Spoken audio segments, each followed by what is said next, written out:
What's going on, everyone? What's going on? Welcome to another episode of A Stoked Podcast. I am Jamon Stokes. I am your host for today. We're still waiting for a couple. Oh, there he is. I'm going to bring in Jamari. What's going on, Jamari? I'm glad I did not wear that shirt. Oh, you were going to wear this one? I have the same Superman shirt. I've probably worn it before on an episode. Hey, man, the S stands not just for Superman. It stands for Stokes. So, you know. I'll go with that. So it's going to be a good one today. How y'all doing? I'm just going to make it very plain. I said it on Facebook, and I'm going to say it again. I will not talk about the slapping. We're not doing that. Y'all, I had 3 hours of ranting about it on Top 5 Live. So if you want to see that, feel free to go see that on Top 5 Live after our show. Yeah, we're not doing that. We have a great guest today. Greg, I know Greg is in the back room. When you're ready, just let me know in the private chat and I'll bring in. But yeah, I am happy to be back live.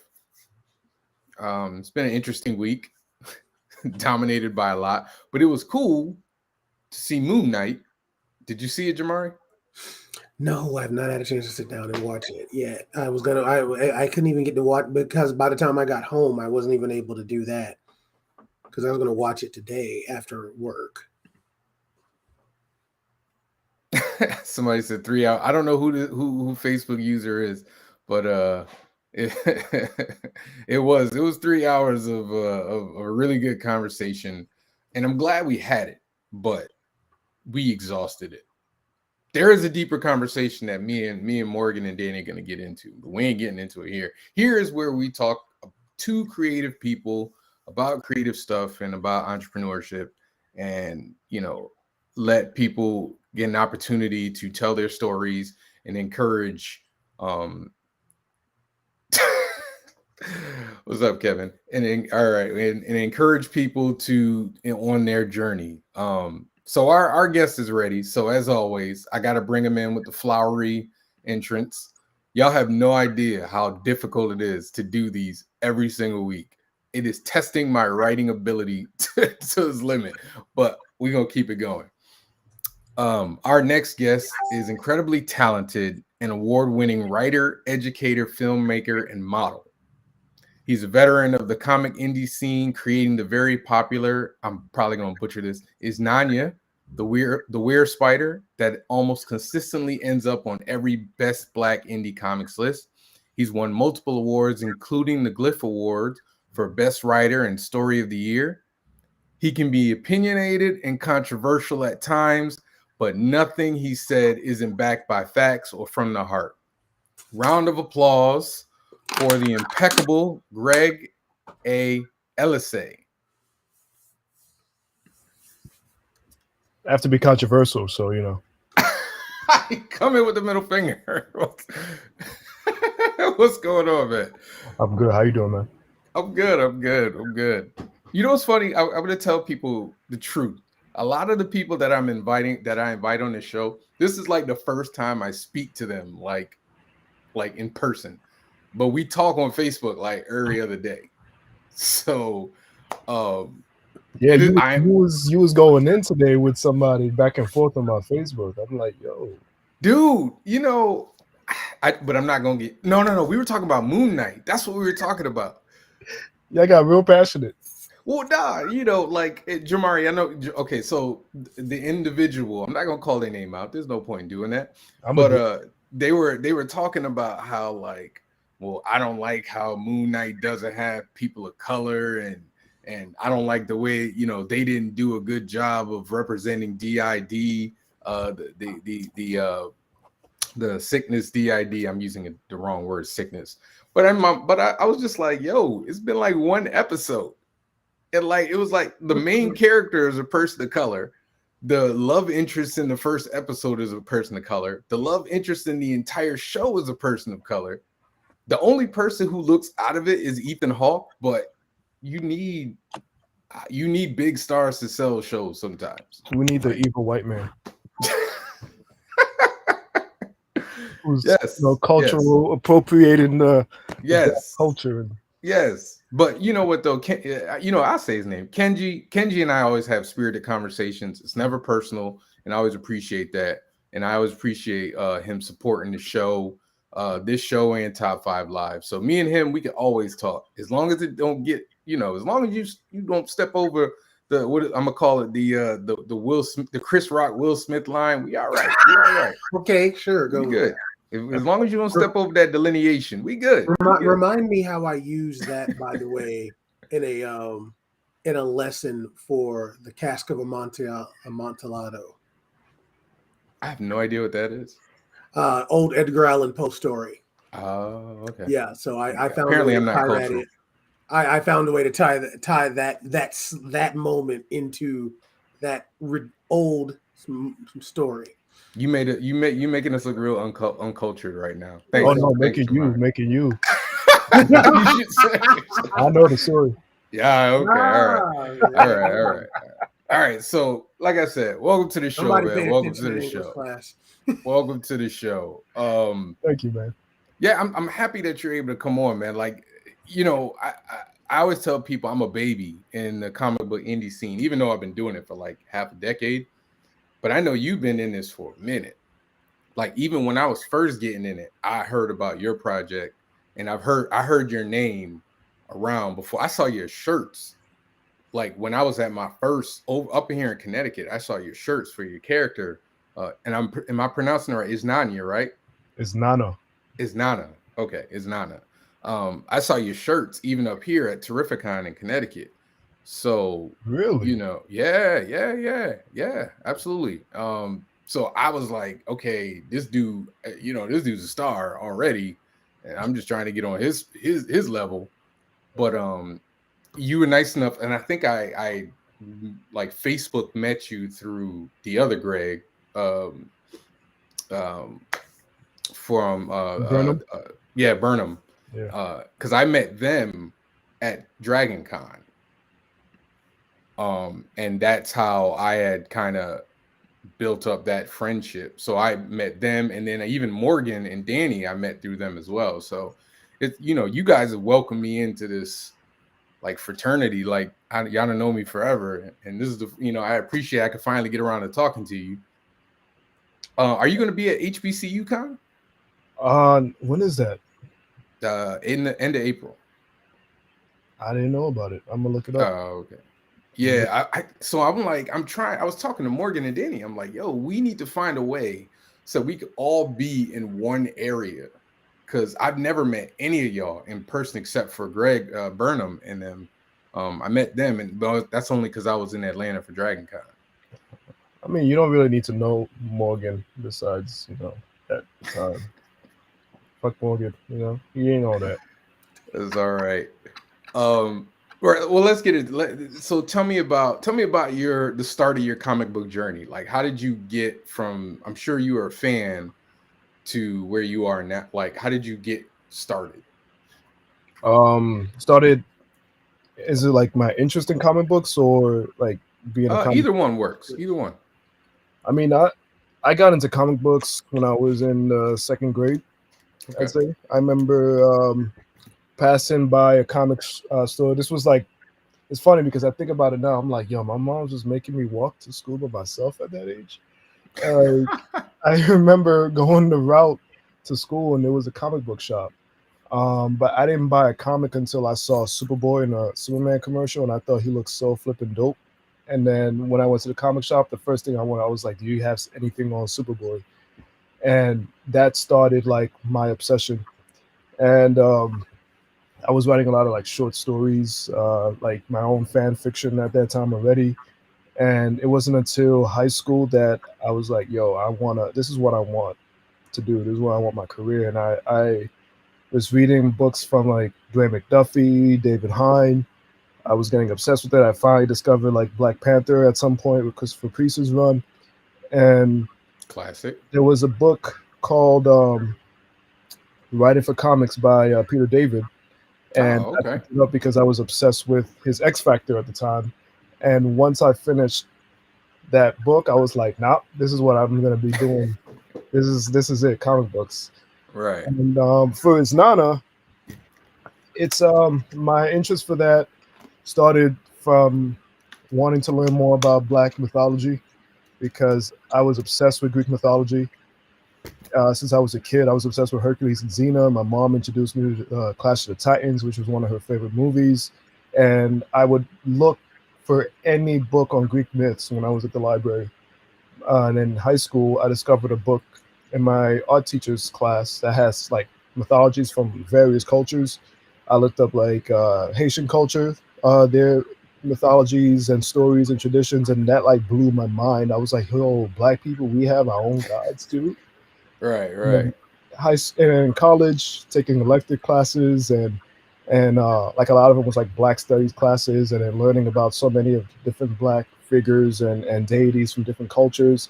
And a lot of us, we didn't know anything about them, but we're required to learn about like Greek myths, and we're tested on it in order for us to get like to pass and stuff like that. But we have to Right. take an elective if you want to learn about the Black stories, you know. So I decided I wanted to, whatever I was learning, I wanted to put that in my own stories as well, you know, as a way of like reclaiming our roots, our culture, and learning a bit more, and hopefully interest people to find out more about what's going on with their backgrounds, you know.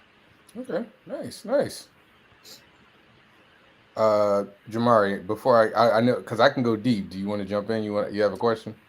What was your educational background when it came to art training? Are you more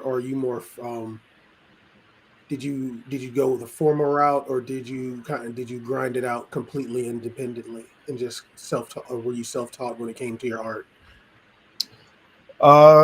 So but I don't draw anymore, Hmm. but I definitely was obsessed with drawing when I was younger. Uh, I remember first grade, I used to do a lot of my own picture books and like staple them together and give them off to people. I don't know why I never thought of keeping it for myself, but I was always giving people whatever I was making. And I went to high school for fine arts, but it was like I started feeling like all my peers around me was getting better at the fine arts, and I was just lacking, and I lost passion for it. But I still understand like the basics and a lot of the rules of it. And at the same time, in high school, I was also discovering like filmmaking and acting, and I started writing more. In college, I got more into directing and screenwriting and stuff like that. And so I guess a lot of my training when it comes to my art, which I'll say is writing, is just stuff Hmm. that I've developed since I was in first grade. And I always paid so much attention to English class. Like that was always my favorite subject.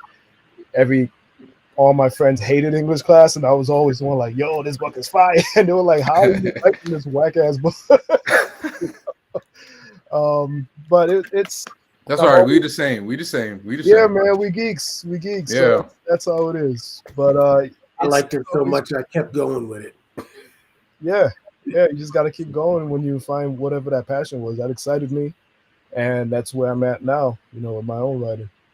I think it's interesting that you were exposed to um, African myths and Haitian myths, cultural myths, that because there are a lot of um, African Americans, they do not know that those myths are around, and even me, I have a massive ignorance. So whenever I see someone who's created things around those things and around the cultural elements there, and I'm always excited about this. So I'm now excited to hear about the work you're doing. So that's Dope. a great segue. Thank you. That's a great segue to my next question. I appreciate it. I love synchronicity. Uh, how would you describe Isnana to somebody who's never read it before? You're asking for my sales pitch. Gotcha. I am. I am asking for it. You could give me whatever you want to give. You can give me the elevator pitch. Listen, Uh, whatever. so, Isnana is a horror fantasy coming of age book about the son of a nonsense spider from West Africa and Caribbean folklore. My character is his son. It's the two of them trying to stop creatures from causing chaos while trying not to drive each other crazy at the same time. And what I'm trying to do with the series is use it as a way to introduce people to more Black mythological gods and heroes, because as you know, in school, it's not really required for us to be educated on them. It's usually the Greek gods, European fairy tales, and so on. So as the series goes on, we meet characters from Africa, Caribbean, African American stories, just to showcase that we have our own gods and heroes from all our various Black cultures that we can draw stories from. That's pretty good. That's pretty good. I'd buy the book right now. I mean, if it was, is that the pitch you give at Comic-Con? That every year, that's every time. That's my pitch, and it usually works. It's funny. Like Jamari has done cons with me before, and like I told him I had to figure out a pitch, and like one pitch, and then just do it for everybody. Because if you try to do something different every time, you trip over your words and you slur, and then you lose the person. So I had come up with a pitch, and I got a loud voice. For those most people that know me, my voice travels. So the guy next to me, one time I was at a Comic-Con, I had done it over and over and over and over and over and over, and then the guy next to me, I heard him mimicking me as I was talking, like word for word, like he was whispering it, but it was like a loud whisper. So I was like, man, does this happen to anybody else? I was like, I don't know if he's upset with me or he's like, but afterward he was like, yo, dude, your pitch is there, dude. Like you got to be on it. So it's really cool that you just jump right into it. No tripping over words, anything, man. Yeah, I mean, after a while, you do it for so long, and you can do it in your sleep. And it does get funny though, trying to see, because sometimes my sister would vent with me because she's an artist, and so we'll share a table, or someone will try to help me out on the table. Even though they've heard it for so long, they still start tripping up when it's time for them to do it. Yeah. And I'm just like, yo, you know the book already. Just say it in your own words. Yeah. You don't have to copy me. Just do your thing. Just leave it be. You're giving me flashbacks to this week's list. Because like I'm telling them to do summaries, and I'm just like, no. Don't tell me. Don't try to regurgitate the book. Just tell me what happened in your own words, like you're sitting in front of me with a conversation. That's cool. And the way you said it, you made me think. I was like, can I pitch that to administrators and convince them to buy the book if I can? So I'm gonna see if I can get a hold of a copy. And that's one of those things you can teach kids. I got 2 copies right to my left. I got which one do I have? I know I got the children's one. I don't think you don't mind if I buy a book too. I know. Not mind at all. I'm showing my support. I'm just showing my support. I'm just saying I got it. I made sure to get. I got like 2 of them. Are you mostly through Kickstarters, or do you just create the book and then sell it online?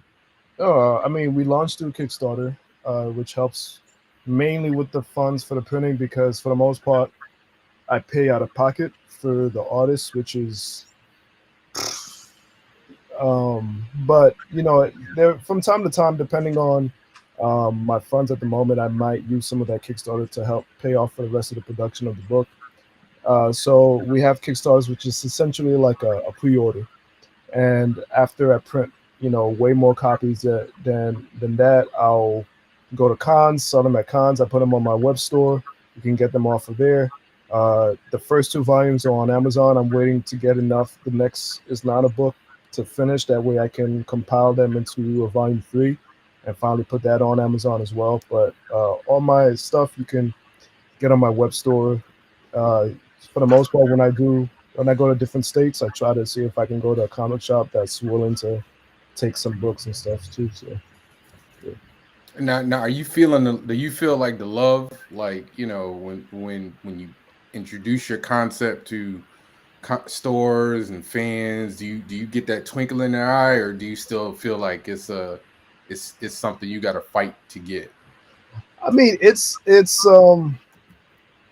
I can say I've always been sort of like a personable person. I'm a bit of a people person, so it helps that I guess I'm friendly and people are willing to check it out. But also the pitch tends to work, because I know a lot of people, especially a lot of Black folks, tend to want like the thing that I'm writing about, Right. And so it becomes one of those things that people have been searching for, never really been exposed to it. It's like, oh, so this is it. Or I've had people who they were familiar with Anansi when they were kids, and now as an adult they're like, holy crap, I forgot all about this figure. And so it's always really cool to see, and I think the reception has been great. We've been doing really well. I tend to sell out pretty often at conventions, and so it's been great, and it's always surprises me when I end up going somewhere and people are familiar with the character. It doesn't happen all the time, but the times when it does happen, I'm like, holy crap, and like just like 2 weeks ago, one of my students didn't realize that I was the creator of his Nana, and he was freaking out because he was like, "Yo, this is my favorite comic. You've been my teacher this whole time." And I'm like, "Yeah, bro." That's the best feeling, man. Yeah. That's the best feeling, man. Yeah, because I don't talk about my books to my students. I bet you killed it when Black Panther came out, though. Yeah. I bet you killed it, though. Like I mean, a lot of us black folks, we were killing it. I know I did, but I know you had straight African connections in your character and everything. I know that must have been the easiest sell in the world during that period. Oh, you like Black Panther? Okay, cool. Here. I ain't even gonna give you the pitch. I wasn't mad at all when everyone was trying to compare Black Panther to every other book. I'm like, hey, if it gets you to buy it, nope, yep, get it.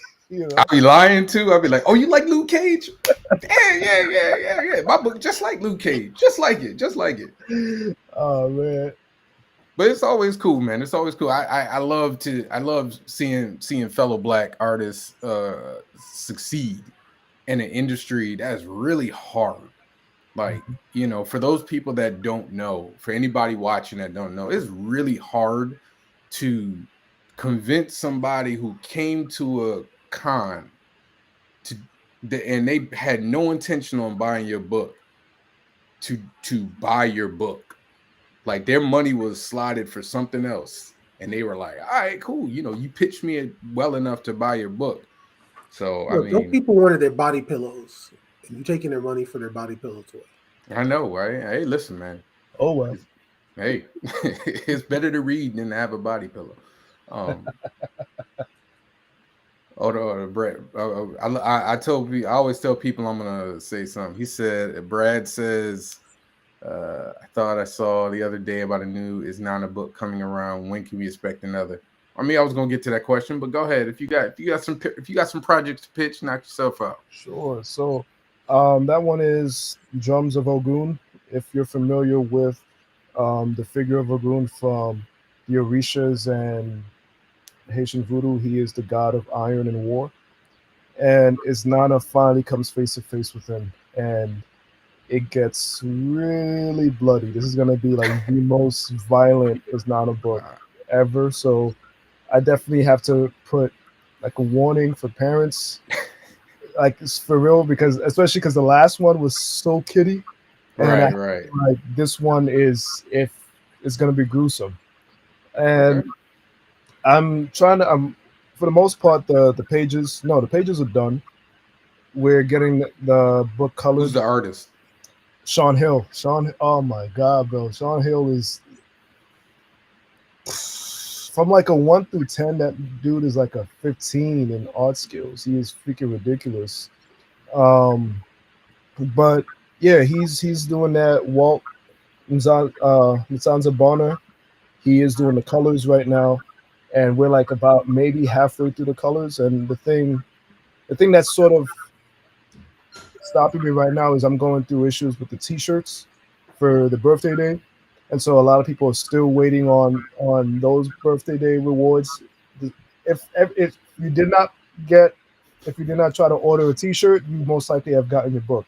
It's really like the t-shirts that are like holding out. So like I even hit up the company like, yo, I need updates on the t-shirts because, until I get that settled, I'm not going to start working on the Kickstarter for the next one. Like I refuse to do that. I can't. Yeah, Kickstarters, man, they kicking your ass, man. Excuse my language, but we allowed to curse?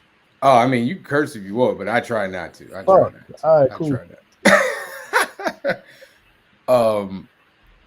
Yeah, that honestly, I'm looking forward to seeing that. I'm gonna let my son see the kiddie one when he's a little older and he can kind of read the pages without ripping them. So he's 3 right now. And he's okay with it, but he might get a moment where he might just crumple a page. And I'm just like, We'll hold off on the comics until now. Maybe I have to buy him an extra one so he can have on his own. But yeah, man, you're the concept is really like mailable. Like it seems like you could if you wanted to do a far future version of it, you could do that. You could do a medieval version. It's just, you pick quite a concept that you can just do whatever you want to do with it. Was that on purpose, or is that just like luck? I guess a bit of both. Definitely, like the purposeful aspect of it is I love different types of genre. Even though I tend to gravitate towards like horror and comedy and stuff like that, I just enjoy just writing and seeing where the writing takes me. And like every Isnana book is very different from the previous one. And I think also allowing the fact that he can walk through different realms allows me to just play with different types of genres. And that's also one of the reasons why I love working with the different artists for each story, because it pushes me to write a little differently. It pushes me to look at art differently, look at the character differently, and present, different types of styles. And I just have fun with it. I love that. And you'll never get the same story twice. And that's literally one of the things I try to do purposefully, is write this one differently and don't tackle the same themes more than once. It could be a bit of a challenge, but it's fun. I love it. Yeah, keep it fresh. I like that. Jamari? I'm gonna let you go in on it. Keep going on this one. I'm listening on this. All right. I now, so this is one that I don't think I asked you about on Facebook, but I ask you now. How'd you feel when Orlando Jones gave you the shout out? That was dope. That was dope. Especially because I literally have been trying to get his attention for how long? I was trying to get his attention for so long. When he first got announced as Anansi, I wanted to send the book out to him. I was like, how do I do this? It's not working. And when he got let go, I remember writing an article about that whole situation and the showcasing of Black deities and stories and shows and everything like that. And I remember, like, at the time too, like, even though this wasn't what I was going for, but he was also sharing like almost every article about the whole situation. Like, he did not share mine at all, even though he was tagged. I was like, yo, what the fuck, bro? But when we did that Clubhouse and he mentioned it and he was like, oh yeah, I'm a fan of the book. I'm like, the fuck? So that was cool. And we actually communicated a couple of times. Oh, that's awesome. Like sometimes he'll be on my IG just like commenting on stuff too. Like I'm like, yo, this is really dope. That's pretty cool, man. Yeah. Now there was a show or something kind of based off Isnana, right? It was like a movie or a show that was supposed to be coming out or in development. You mean Anansi or Isnana? Was it which one was it? It definitely not Isnana. Well, no, it was the other one. It was Anansi. That's what it was. Yeah, they're doing Anansi Gods, which is Anansi Boys, my fault. Anansi Boys, which was the book originally for American Gods. They did a spinoff. Neil Gaiman did one that focused on Anansi and his two sons. And that book is one of my favorite books ever. And I know they're doing a adaptation of it with Lindo as Anansi. Oh yeah. So I think that's gonna be flipping dope. Do you when you heard it, were you like, why can't y'all just come to me? Like, I just got the book right No, there. Actually, no, not even a little bit. Not even, because I when I saw the news, I took it as a fanboy because I love that book. I love that book so much, and so upon hearing that, I was just like, yes, finally, because I wanted to see that since the first time I read it, like mad years ago. I appreciate that. I might have been a little salty. Like, come on, I'm right here, man. Like, I'm right here. Like, I got to take the book. The thing but is, I get it though. I get it. That book was before. Did it predate your stuff? That book Yeah. does it predate it? Okay, all right. Yeah, it predated it. It's I wouldn't say there's the only relation I have is that focus both of them focus on like the son of Anansi, Right. but they're still very different from each other. And there's been times where people have asked me, like about because it would get compared a lot because of that same thing, and I'd be like, "Yo, I'm not even offended. To me, I find it as a huge compliment, Right. to be considered next to Neil Gaiman's Anansi Boys, and I thought that was. I always think it's really cool, and I Right. never take offense to that, even when I remember even when I released Anansi, I mean, it's Nana for the like around the first year or so. It was like anytime anyone had an Anansi thing, people would tag me like, "Oh, you're not mad that they're also doing this?" I'm like, "No, I don't own Anansi. He is a public domain figure Right. for the most part." Like, and I love seeing different interpretations. I love seeing what people do with the figure and the mythologies. Like, that's the reason why I'm introducing these figures is just to get people interested. They can do their own. It's Right. not just the Greek myths. Why is the only Greek myths that can be adapted like 1,000 freaking times? Right. So I'm not gonna lie, I thought of you the first time I saw the report. I was like, ain't that the same? That's the same damn thing. Like y'all can't give him a shout out. But I'm cool that if you cool with it, then I'm cool with it. I'm cool with it. I'm Because cool. I never read the books before, so I didn't know. Yeah. So like now knowing that okay, that one came first, but it's more about like bringing awareness to myths that are tied to us and our heritage. I get it. That's like two people doing a Thor thing. Like, all right, I mean, Yeah, Thor been here forever. exactly. And honestly, I'm not in a rush to try to turn his Nana into anything else besides the books. I've seen a couple of my peers who they have great books, great concepts, and then they try to turn it into something else. And I'm still waiting on the next issue years later because they get so focused on trying to turn it into a Right. media thing. And I just rather focus on just the concept in the comics for as long as I can before that way when the time comes where I can finally sit down and say, yo, I want to make a show, a movie, I have like a set, like, yo, this is everything that I've done. Right here. This is the blueprint, this is the Bible. Now we can mix and match to try to figure out how we can adapt it into something. But as of now, it's really just on the books I'm concerned about. So give people a primer. What are his abilities? It's Billy's. All right, so Anansi being the god of stories, and also I sort of present him as like the god of spiders. His Nana pretty much can tap into his father's abilities, where he can turn into a whole bunch of spiders. He can grow extra arms, spider arms. He can turn into like a giant spider or a humanoid spider. He can create venom, control spiders. He can use spiders to heal himself if he gets hurt. Of course, typical webbing. He can control webs, create webs, and he also has figured out a way where he can sort of break the fabric of reality, given that Anansi is the god of stories and he can sort of shift reality through storytelling.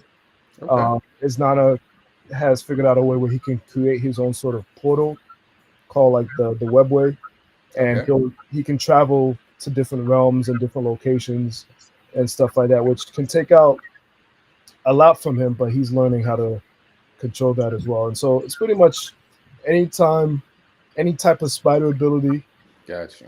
he can pretty much tap, and that's one of a lot of fun that I have where every book you see a different type of ability or a different way that he uses it.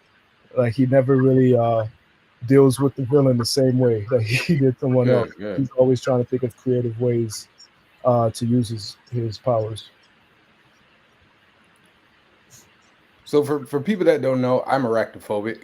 So I support you, but like I'll read it and I'm like, all right, okay, that's it. You get one read. I don't do spiders. I tolerate Spider-Man because he looks nothing like a spider. So like that's I'm okay with that. I actually tell people it's not the beginning of my arachnophobia, but it is the best story to to explain how bad it was for me at one time. I'm better at it now. But like I was young. I had to be maybe like 12. And I was in my room. And I'm telling this story the first time live to everybody. Like my friends have heard it, but it's all good. And I was in bed and I was asleep and I woke up and I'm laying, looking up. And I promise you, I woke up and there's a spider like right here. And he's just hanging in front of me. I literally could not move. He was trying to protect you, bro. Dude, I could not move. I was petrified for like a half an hour. Like a half an hour. I didn't move until eventually I was like 12. 12. And then eventually I was able to muster enough strength to like roll off my bed. And then I just slept like downstairs because when I went back in the room and turned on the light, I couldn't find him. Like I couldn't find him at all. Yep, there was no sleep that night. Yeah, no, I didn't sleep. But I'm better now. I'll kill him. I kill him dead. I kill him dead now. Nah, man, I kill him dead. You see, look at that hating asshole Morgan in the comments. Morgan always a hater, man. Listen, man. A hater, bro. He's always a hater, dude. The minute I met Morgan, he started hating on me. Exactly. Our first show, Morgan was hating on me, and then he wondered why I give it back to him. So, all right, I'm gonna get into something. So, follow me on this question. All right. So, I think it's fair to call you an advocate for not only Black people, but basically all people of color, as well as the LGBTQ community. Okay, it's fair to say that. How do you feel about the recent wave of diversity in independent comics as well as the big two and the entertainment industry as a whole? What are you feeling? Do you feel like it's enough? Do you feel like it should be done differently? What's going on there? It's funny. I was literally asked this question because I did a talk yesterday for this school, and I was asked that same question. Just like I said yesterday, I see it as about freaking time, honestly. And when you're not used to it, there's always going to be pushback from folks who are not used to it. And I say, who the fuck cares, honestly, because everyone is looking for some type of representation. And a lot of people like to say stuff like, oh, you're pandering. Every fucking thing that's been created panders to somebody. Right? So who the fuck cares? If something panders to gay people, let the shit pander to them. It's for them. It's not for you. It's for them. So let them jump on it. Let them become fans. You're trying to capitalize on a whole bunch of people that way, make some money, keep going. Sure, it's capitalism. Everyone is trying to make money. Just because something is just focused on a straight white man doesn't mean they're not trying to make money. Right. They're trying to make money on everything. That's the reason why, art keeps going. Of course, a lot of people do it for the love of the arts and everything like that, but you keep doing something for the love of the arts, that shit ain't gonna go nowhere because you're starving, right? And so, right. To me, one of the biggest things that I love about this recent sort of wave of diversity, especially the way Marvel and DC are trying to do it, is the fact that a lot of my peers who have been busting their asses for how many freaking years just to get noticed, they're finally writing and drawing these books and getting paid for it. So the fact that they're finally getting work that gets them closer to living off of it, and they're getting potential new readers for their own stuff. To me, that's what I'm excited about. Okay. I can give a crap about, they're pandering. And the thing is, a lot of people say that without actually reading the stories and then to see if the stories are actually good. Right. And so there might be some ups and downs with it sometimes. They might be biting too much, but there's a lot of good that comes from it at the end. You want to inspire people who are different, who feel different, and finally seeing themselves, in the limelight in some way. And I'd say I'm all for it. Yeah, it's funny. Because I don't know if you saw, we did an episode where we did a round table where we had, people. We had Chana Lawson, who's doing HBCU Con.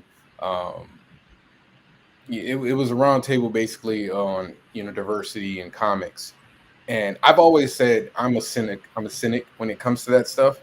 And I think you and I have had discussions about this before. That I'm cynical. It's not that I don't want diversity, because I'm one of those people that generally, if a black character comes out, I like it. Like if a black wrestler shows up, I like the black wrestler. I don't care what his gimmick is. I like that dude. Crime Time came out. I was like, yo, Crime Time. I hate your name, but I'm gonna ride with you, dog. Like, so. But I hate, what I hate is that this is Black Captain America, right? I don't really care if there's a Black Captain America. Like, I know a lot of people loved it and they were happy for it and they ride with it, whatever. And I'm good with that. My only issue is that I hate when it's a temporary thing and then that character gets shuffled off to the side. That's what I don't like. Like if you do, like they did that with Captain Marvel way back in the day with Monica Rambeau. Monica Rambeau was Captain Marvel, and then they needed a new white guy Captain Marvel, so we're gonna change your name and shuffle you to the side. We call you I don't know, Photon. Hey, there you go, Photon or Pulsar or whatever. We're gonna go in the back for a while because we need this white Captain Marvel. Mm-hmm. And then they gave her another name, and then they took the name and gave it to it was like an ongoing disrespect to the character. Same thing that happened with Rhodey with Iron Man. They made him Iron Man, and then they needed Tony back, so you go to the side, James. And then, it's just like this. We need you for a couple dollars, and then we push you back. So when I see, like, I'm trying to think of an example, like when they do things like Robin. When they had Robin come out as queer, I was like, okay, I'm just hoping that 5-10 years from now, Tim Drake isn't, the next writer that comes on is like, oh, Tim Drake was never queer. That was Earth 56, 7, 82, Tim Drake.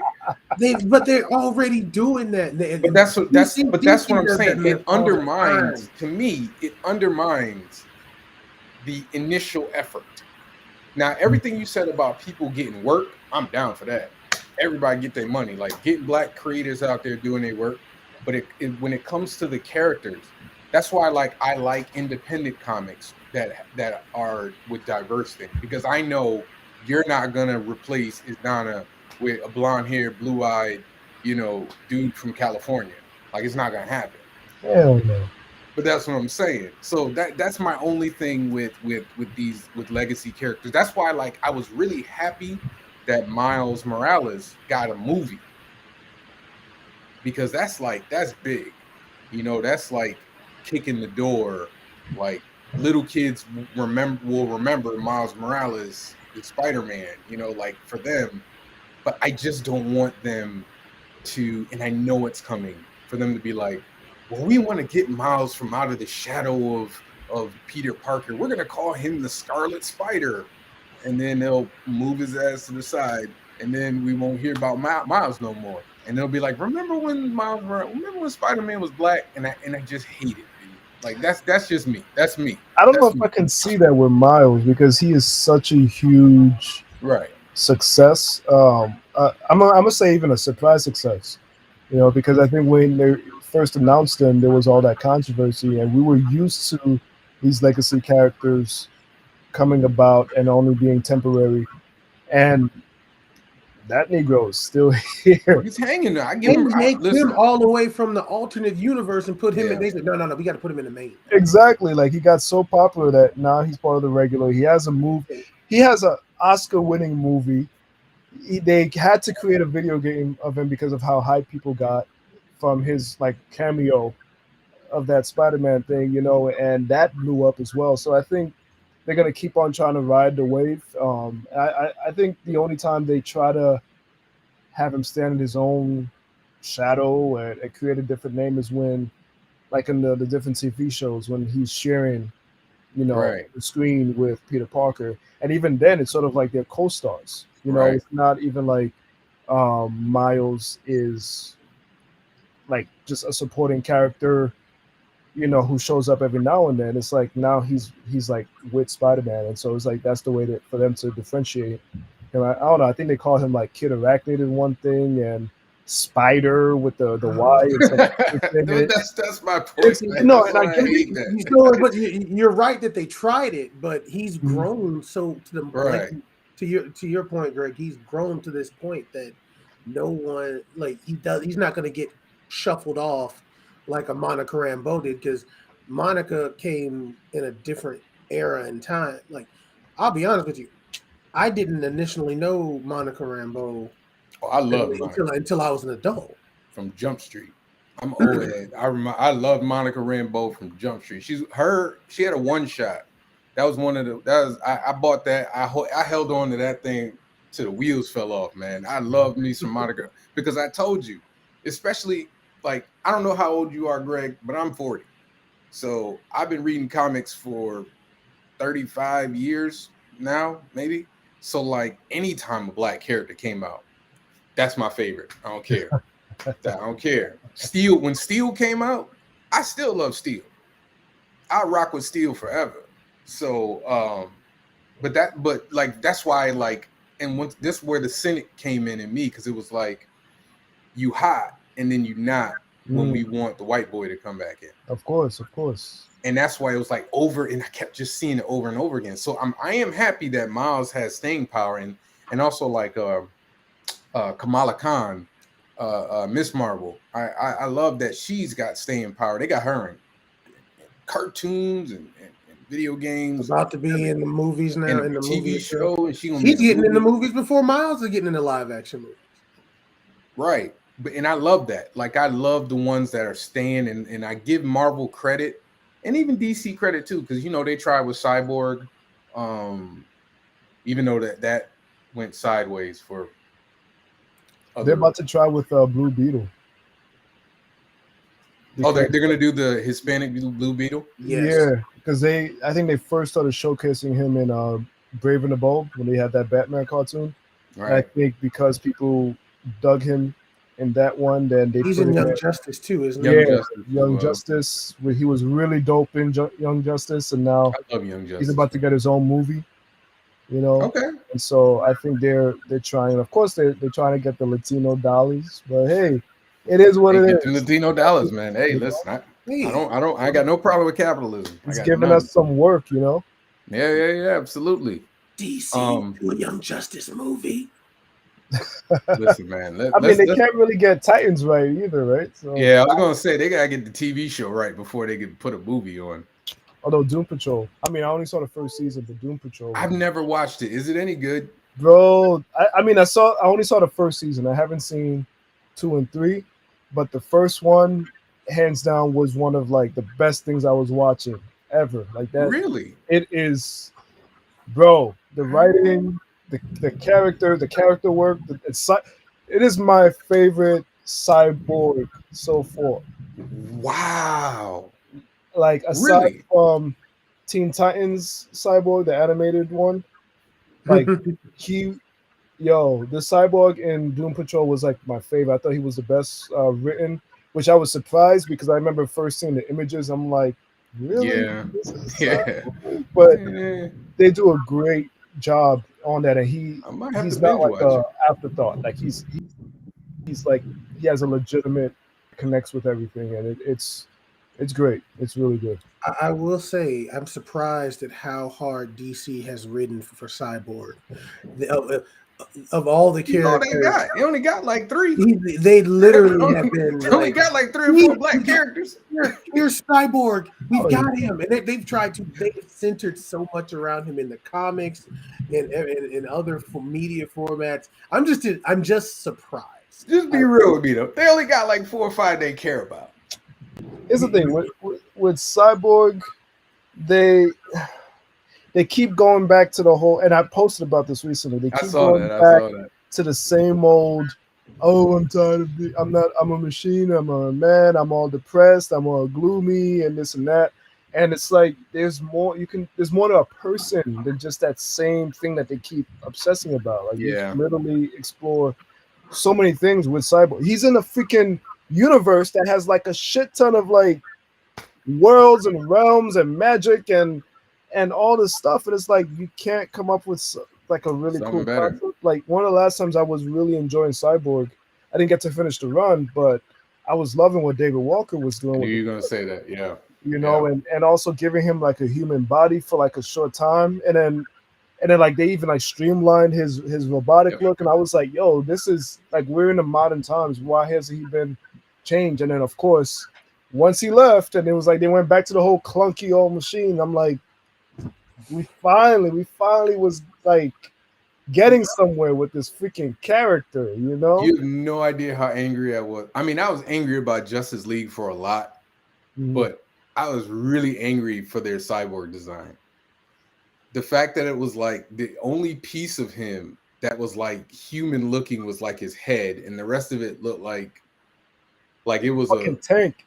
Yeah, it was weird. It's like, what are we doing here? Like, he's supposed to be half human, half cyborg, but DC only care about Cyborg.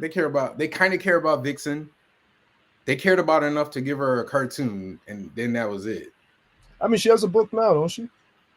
Yes, she does have a book. Chris Cross does it, I believe. That's right. They got Steel. They care about Steel. Do they? A little bit. A little bit. Well, he's in the TV show. That's what I haven't watched that yet. Oh, dude. Wait, you talk about Doom Patrol. That's DC Media. That's there, but in the books, I don't see no Steel. That is he in the books now? I have not seen that. He might not be in the books, but that he probably exists. That doesn't mean they use him. He's there. He ain't using them. Yeah. I mean, and who else is there? What other black character did they put any type of weight behind? John Stewart is still there. Then you got the new Green Lantern. Okay, I give you John. Who's based off of Janelle Monáe's. Yeah. That's recent. And then the Black Batman, of course. Yeah, he's been. I want to write a story for that. Actually, I haven't read it yet. I haven't because I have the first issue. I haven't. Somebody brought it. I gotta. Mr. Stop. Miracle, the one that is he? But he's not Mr. Miracle now, though. I mean, Easton just finished a book. He? Brandon Easton just finished a Mr. Miracle book, and I did see that. But I haven't seen it on those. I didn't finish it, but I have the first few issues. That shit was fire. Okay, that was nice. That was my problem now is I've spent less time on floppies than I have in a long time. I'm all trades now. Like, just give me the big trade. I can't. I'm gonna miss issues because I'm not gonna have time to get to the store. So I'm gonna wait. Like, I tried to stay on Static and Icon, and I just kept missing issues. I was like, I'm gonna wait. I know. I'm sorry. I want to support y'all. I got like two issues in, and I was like, dude, I missed. Next time I came around, it was like issue 5 or something. That's been that's been my issue, and also the fact that I'm just running out of space with these books. So, that too. I got to start jumping digitally completely now. I'll buy like the first issue of a black book, but after that, I have to I can't, man. I tried doing digital comics, man. I like the feel of comics. Yeah. Thanks, Brad. I appreciate that. You brought up something that made me think. You said you have a story for that particular character you'd want to write. If you could have a meeting to pitch any character to any, I think I know this answer. What character? What's your first choice? Dr. Voodoo, bro. I knew it. I knew he was gonna say it. I was gonna say, Javon, can you answer this, man? I knew this answer, man. I knew this answer. Javon, can you answer this man talk about voodoo all the time, dude. That's that motherfucker, yo. I don't know. Y'all be sleeping on him, bro. This dude talking about. He called him Dr. Voodoo too. Like, you gonna call him Dr. Voodoo? Respect the name, man. The PhD. Brother Voodoo, man. God, yo. Respect it. Have you tried to pitch? Like, actually wrote up a pitch?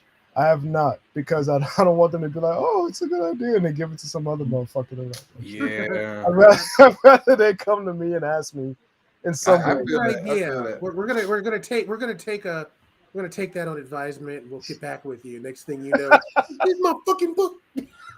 Well, I mean, I've heard that happens quite a bit, so yeah. that's why I'm always like, I have pitches that I want to do, because the people who watch this show regularly know I love the New Warriors.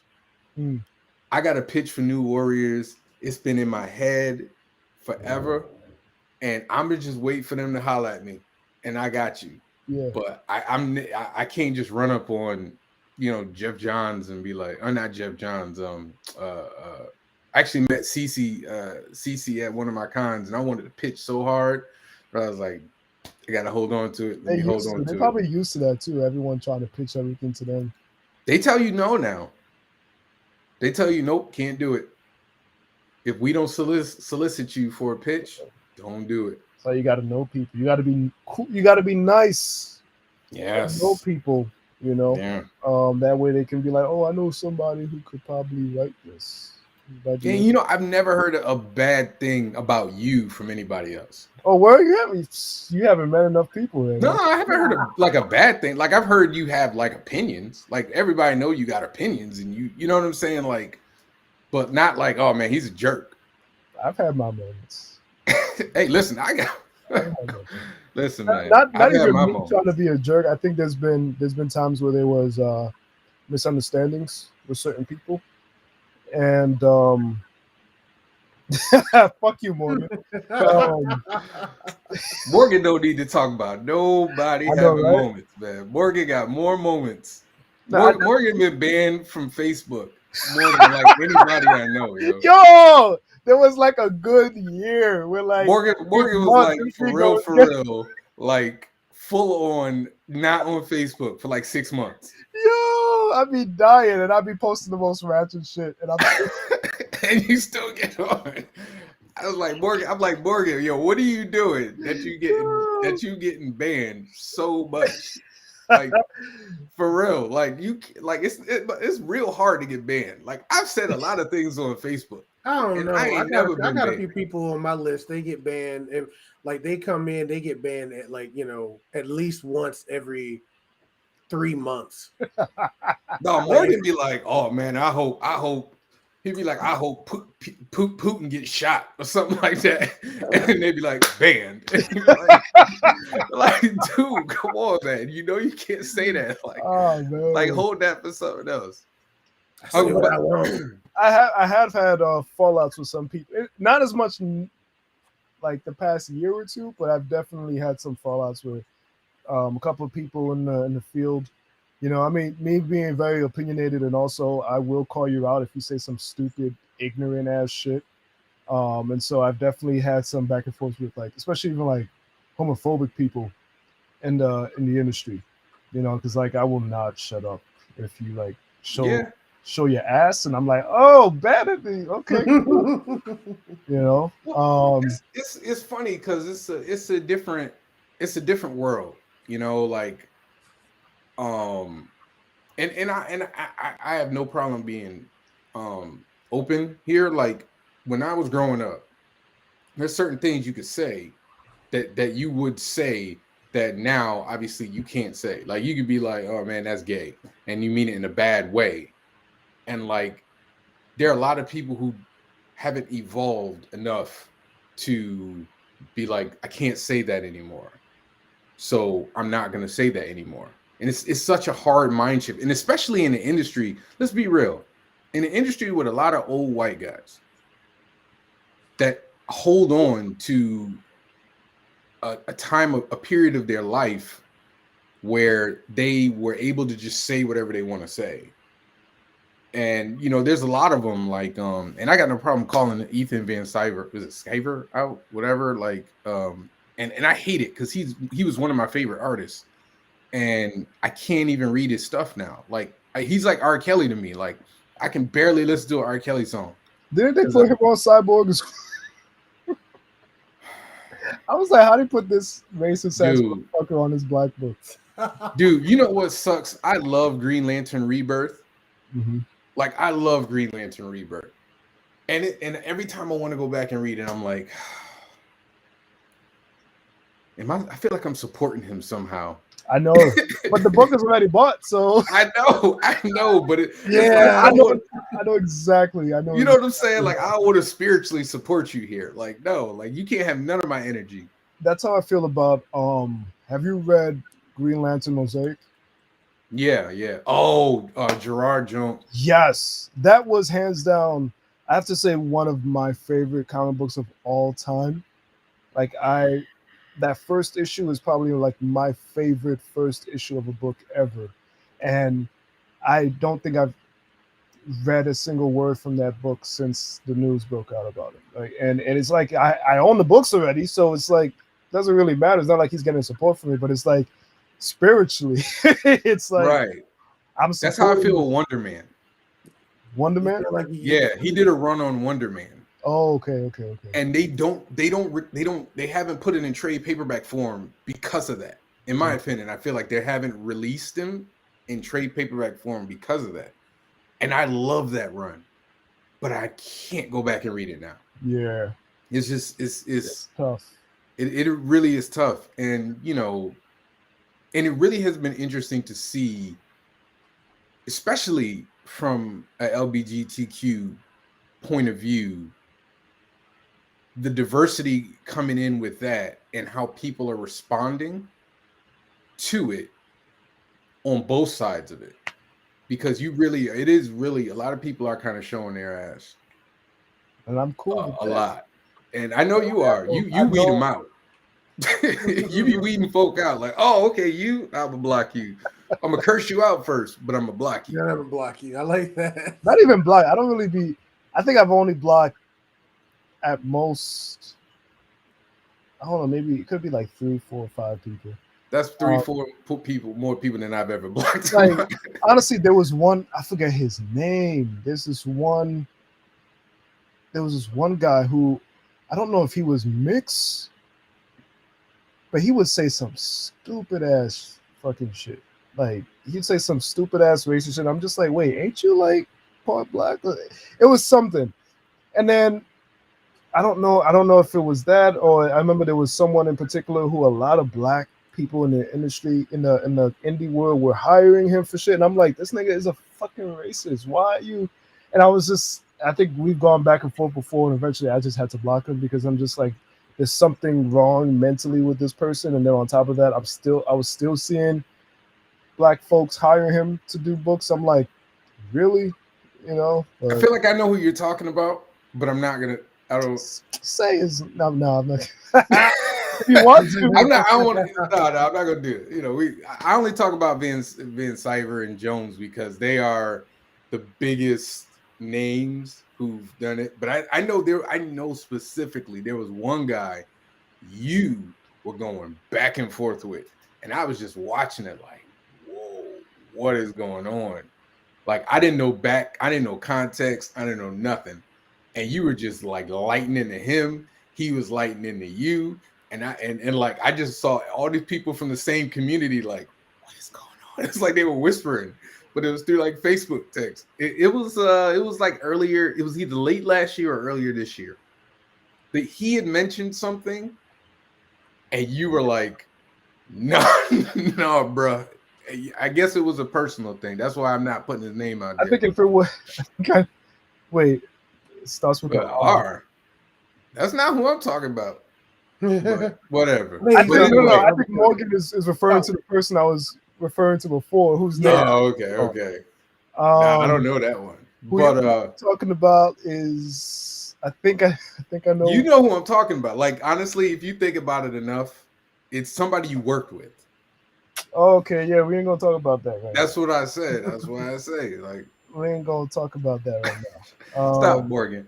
We're trying to squash things. Good. Trying to stay I'm glad to hear that. Admirable between the two of us. Good. We want to stay below the Will Smith Chris Rock line. That's all we're trying to do as black men. We're trying to stay below that line. You don't want to go above that line, man. Don't go above that line. I'm sorry. There's a couple of people that can use a couple of smacks. Yeah, everybody always say that. It's true though, bro. Like Morgan, I would smack the shit out of him. There's a couple of people that can use a couple of smacks. Yo, I know for a fact there was at least one top 5 show where I know Morgan wanted to slap fire out of me. Cause I promise you, me and Danny, we just wouldn't let it go. We were going in on Morgan. I know for a fact there was one show where Morgan was like, if these dudes were in front of me, I would have literally slapped them at the same time if they was close enough to each other. That's all right. I don't know many people that I really want to smack. Like I have people that I curse out. I'm not really a violent dude. I'm not a violent guy, so you gotta what? Morgan, stop. Morgan, you the fakest tough guy, man. You ain't no tough guy. You a preacher. You a church boy, man. Stop that. You be singing them high notes and shit. Getting into heaven and bullshit like that, bro. Nah. All right, let me. I do have another question. We could roast Morgan all night. That's not hard. He gonna try and come back at me on Tuesday. He gonna try, but whatever. You've been super public on your social media about your physical fitness journey. Mm-hmm.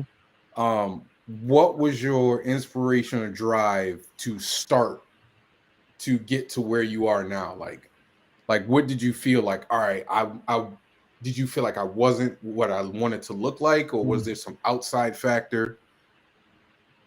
There was mad different factors. I think the first initial thing was my pops, because my pops is a fitness guy. I've always known him to be this like muscular dude. And when I think by the time I was in middle school, I think it was middle school, high school, around that time, I would stay with him a lot, like during the summer. Like that was like my time to spend time with him, was I would spend the summer with him or vacation.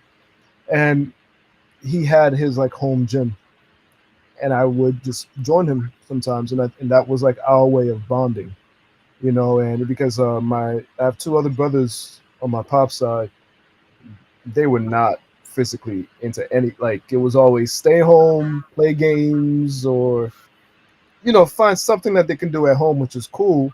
But when it came to like physical activities, that was where my dad and that was where we sort of connected. And so I got into fitness because of him. He would show me certain stuff, and as time went on, I think I became more conscious of my body and how people would comment on my body played a huge part as well.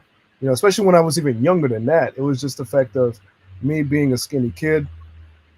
Everyone always had something to say. They had like jokes, or like even from family members, it's like, oh, you're too skinny, this and that, or is your mom not feeding you? And I could eat anything I fucking want and not get anything, but it was like my body for some reason was an issue for people.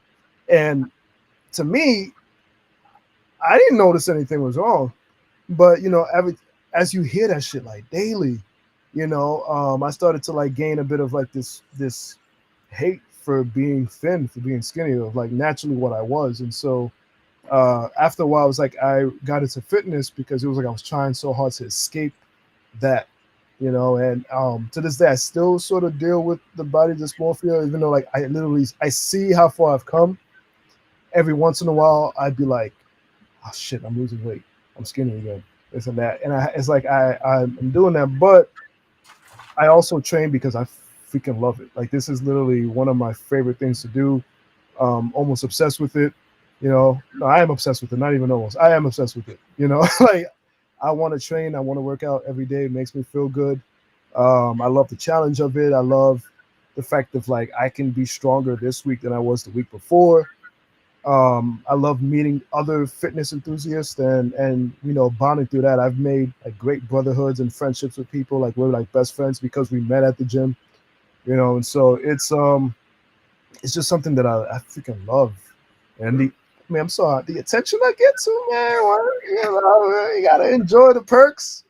Hey, listen, man. When I was telling my wife, I was like, yeah, I was telling her, I was like, yeah, I got this, great guy today coming on such and such. She's like, yeah, I saw him. He has a lot of muscles. And I'm just like, that's all you notice. You don't notice nothing else. That's what you gotta notice, yeah. Not the funny memes, none of that. Like, it's cool. It's okay. It's okay. Wait, listen, you married me, so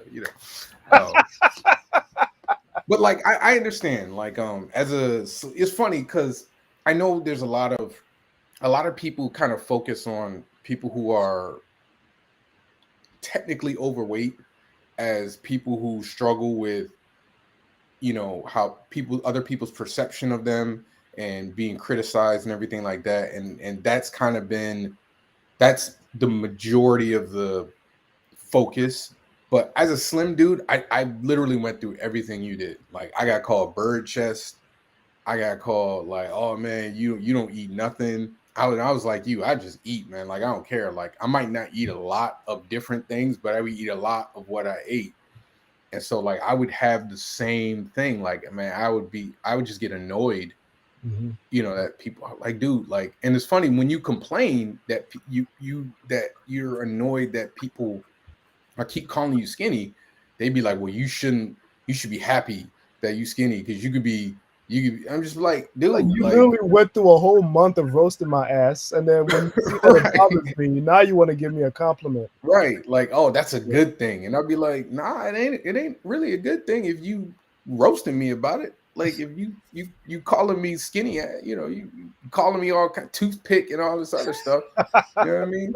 Man. And I didn't even start. Like, I work out, but I don't. Well, I used to work out a lot more. And I did it before I got married. Yeah, man, I got bird chest. I don't know how the correlation works, but I've been called that too. Right. Like, I still don't understand that insult, but whatever works for them. But I started working out. Black people make fun of you for breathing. What you talking about? Yeah, true story. True story. How you breathe. Are you breathing with your nose? Look at this breathing ass motherfucker. Breathing and whatnot. Look at this seeing ass nigga. Look at this seeing ass nigga. You think you just can see? You get with glasses, like, dude, that is the dumbest thing to make fun of somebody is for wearing glasses. Like, that's the dumbest thing. Oh, I even find it funny when black people make fun of other black people because they got big noses. And I'm like, dude, you're black. You got a big nose too. But anyway, I started working out before like I got married.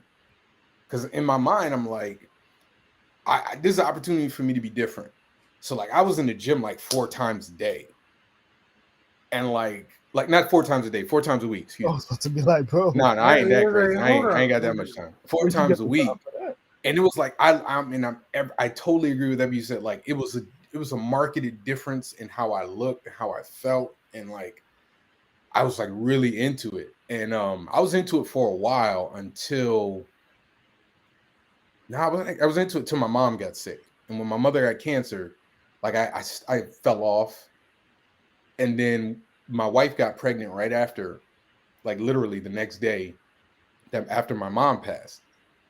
So then she would have her cravings or whatever. And I swear, I promise you, I ate every time she ate. Yeah. So like I was putting on weight now. I was no longer like skinny, but I was putting on weight, but it was like skinny fat, which is the worst in my opinion. Because you both. Some people like that though. It's cool. Hey, listen, ain't for me. You know what? Bump your fast metabolism, dude. I walk down the cookie you see, aisle this is what and I we gain deal with. 5 pounds. This is what we deal with. I just want you to understand. This is exactly what we are talking about right now. I dealt with this my entire life. You are the personification of what's but I dealt with my version of it. That's fair though. That's fair though. Because that's like I said, like I was actually writing a book on body image, male body image, and tackling the different body types that people go through. Like you have somebody who's big who wants that fast metabolism, and they hate the way they look. They get made fun of because of the way they look, and they see someone who's like thin and is like, Why can't I have that? But then on the thin person side, they're doing every fucking thing they can to gain weight, to get a little thick, whatever like that. They're getting made fun of because they're thin, and then they're looking at the thick dude and looks like, you can eat this and gain a little weight. Why can't I eat that and gain some of that? So it's always you're not everything you're saying is right. You end up kind of having that grass is greener on the other side, or the idea that you can't really truly see yourself for who you are. I look back at these pictures of myself in high school, and I was playing football, I was wrestling, I worked out, everything else enough to where I could go to college and get a scholarship. And I remember feeling like I was this hideous homunculus beast monster that was like should be hiding. And I look at the pictures like I was in shape, and I was like, that's why I look at it is so. It's like I didn't have that, I didn't have the self-awareness to see that then. And I've heard people say the same thing, all the insults you guys are talking about. Those things are true, those are real. So I completely I can empathize in the sense of having someone pick on you just because something you perceive or they have perceived as something as a deficiency. The funny part though is the funny part for me growing up was the people who would make fun of me would be bigger people. They'd be heavyset people. And if I were to snap back, I would get in trouble. They'd be like, you can't talk to you don't make fun of them because I was like, hey, just call me a toothpick. Like that don't matter because you're skinny and I was just like, okay, so my feelings can get hurt. But y'all good. Okay. I was like, all right. See, so I never snapped on big people in my entire life. Like growing up, I never snapped on big people. I was never just that pulled kind a will. You stupid dude. Morgan. Listen. Hold up, Morgan. Listen. I don't know if you've ever slapped a man in your life. I'm gonna be perfectly honest. You talking a lot of trash. I don't think you've ever slapped a man in your entire life. Not one time. Not one time. I don't know if Morgan's ever been in a fight. I will say that. Who knows, man? He's mad now. He's mad. He can't even type. Morgan is like an ex-goon. And like now he tries to do everything to try to like rid this past of sin. You're right. He's John Wick. Are you writing his villain? Are you writing his villain story right now? His villain origin? I should. Morgan has opened up to me about a lot of shit, so I got him. I'm messing with Morgan, man. I ain't gonna fight Morgan. Listen, Morgan and I would snap each other to death before we lay hands on each other. That probably I can see that. Fuck that! I'll smack the shit. I think I told you, Devon. I think I told you the last time I had a actual physical fight, and it was like one time young adulthood, just barely in my 20s. Damn, last time I had a fight, I was in my 20s. That was it. It was my cousin, so I don't know if that really counts. That was the last time, but I don't remember the last time. I mean, you got over there looking like Juggernaut. Like I'm pretty sure you haven't fought in a minute. Wish. I'm just saying, save some muscles. save some muscles for the rest of us. That's all I'm saying. You ain't got to work out every other day. You can work out once a week, twice a week. You'll be all right. Absolutely not, man. How many times a week do you work? I was going to ask how many times you work. I mean, it depends on the week.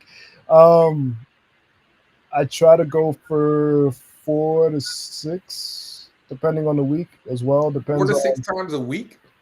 Depends on the week, because like there could be a week where I'm only there for 4 days, and then the next week maybe if I'm bored and I have the time.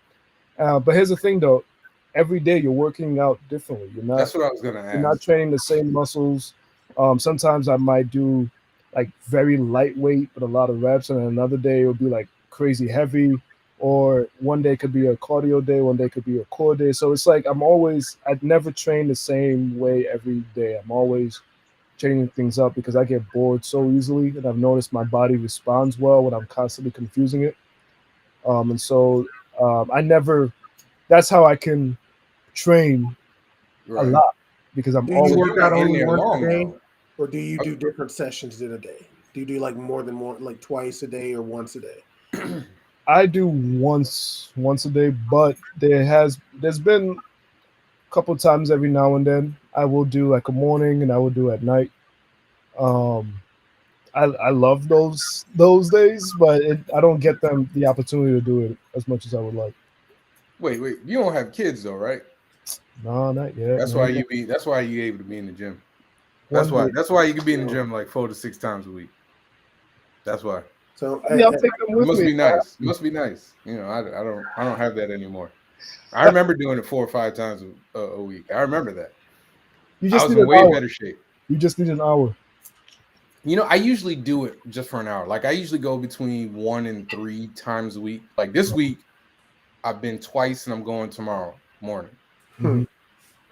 And that's usually it. And then if my boys work out, usually it's like on the weekend. So I could possibly squeeze in 4 times a week, but you know, all my boys got kids and jobs, and so they don't all get out as much as they want. Morgan, shut up. Morgan, listen, I'm trying. You know what? I got some stuff for you on Tuesday. Okay, so before we end up, because I try to, you know, we don't want to hold you up because I know you got work to do. You about to put out like 4 other books, like Stronghold. I know about Stronghold. We're almost done with issue 2. Okay, all right. Now you know I'm on a show called Top 5 Live, where we do our top 5 lists. We come up with a topic. I'm telling you, dude. I'm telling you. He's just mad he don't be winning top 5 live lists. He just be mad. So I'm gonna give you a list. I'm gonna give you a topic. I'm gonna give you 2 topics just because you know about the list. I'm gonna give you 2. The first one, your top 5 black films. Think on that. Bro. I'll be nice. I'll be nice. You don't have to rank them. Okay, so despite the fact that this film was not directed by a black person, I will say Color Purple is one of them. The story is black as fuck, and that all the actors are black. I was obsessed with Us. Really?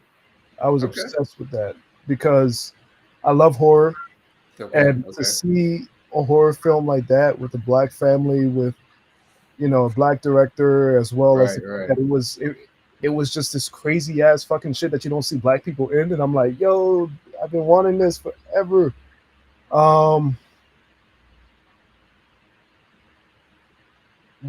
You got me stumped, because and I know once this show ends, I'm gonna be like, oh my god, there's so many. I'm gonna rank these as 2 films, as 1 film, even though it's 2. Okay. I love the Best Man movies. Okay.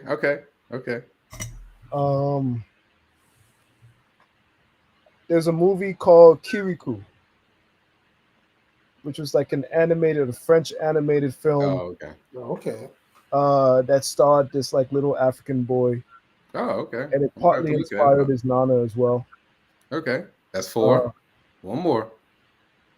Fuck, man. Wow, there's a lot of them that you just not even bringing up, man.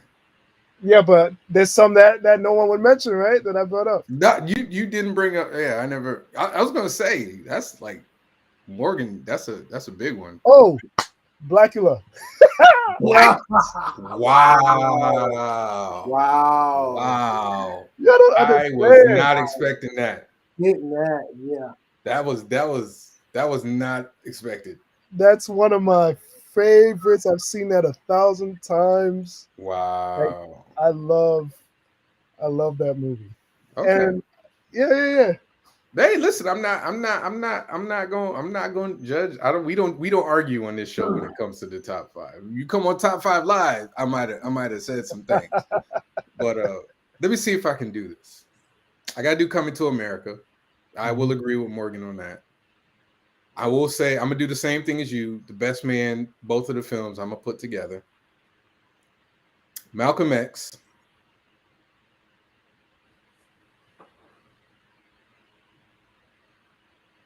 No, because there's like 5 or 6 that I could put on here. There's like 5 or 6 that I could put on. Easily. I don't want to do this. Damn, this is hard. What did I say? Coming to America, Malcolm X. Oh, honestly, this is a black film. I don't care what anybody tell me. Bad Boys. Bad Boys is a black film. It's a black film. And then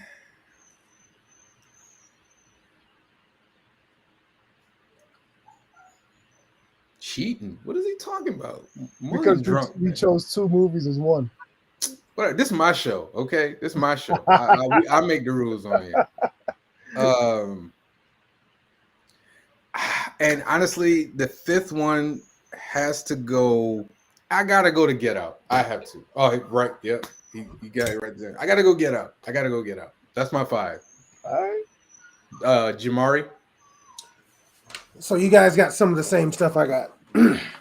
I don't have them in it. I don't have the only one that I can definitely. I'm gonna keep my number 1, even though one of you said it already.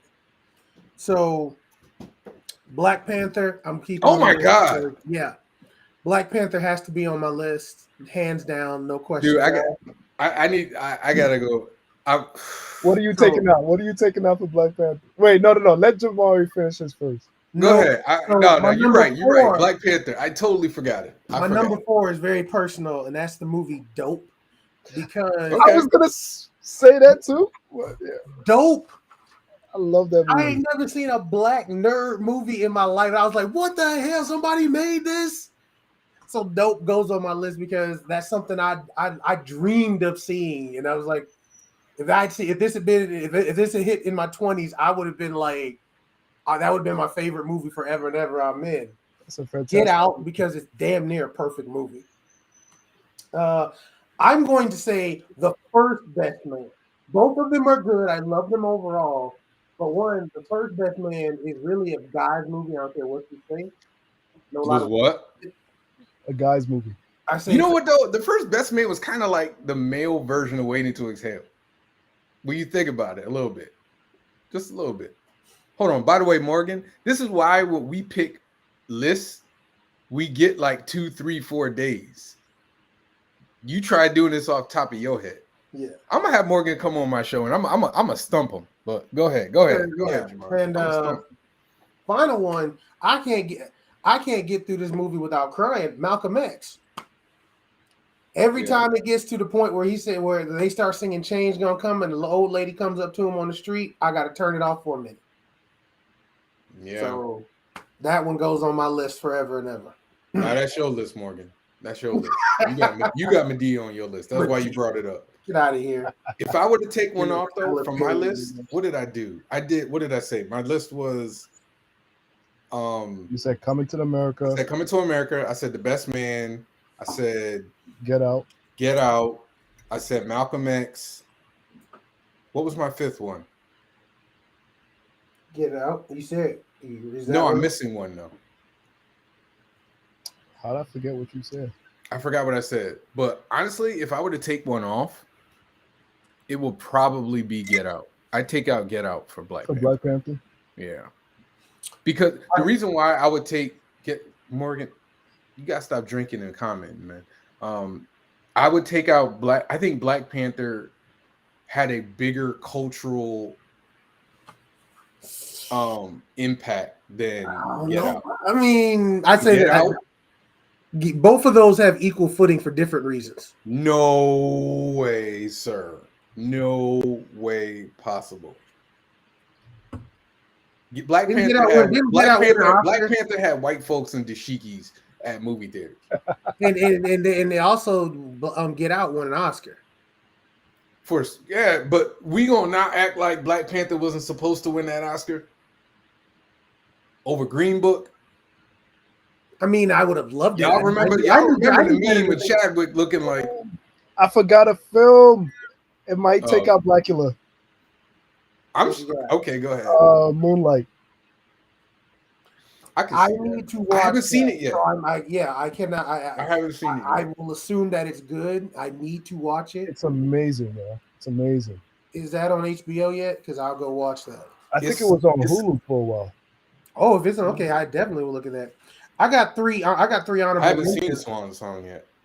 So hold on. No, Well, we got because I got another You list. said Coming to America was on your list. That was the one. I already said that- coming. That Oh, I said that was the first one, but we got another list. I got another list for him. So we got another list for him.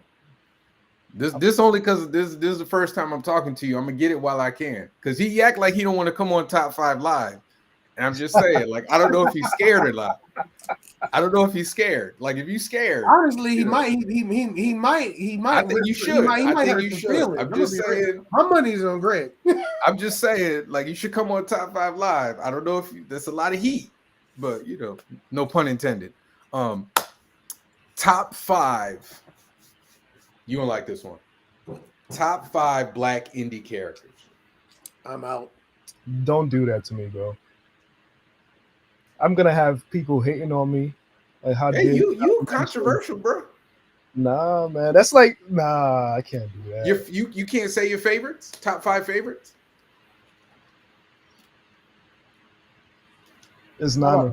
That's all you need to know. It's Nana. Because he spit hot fire. All right, I'll be nice. Top 5 favorite black actors / actresses.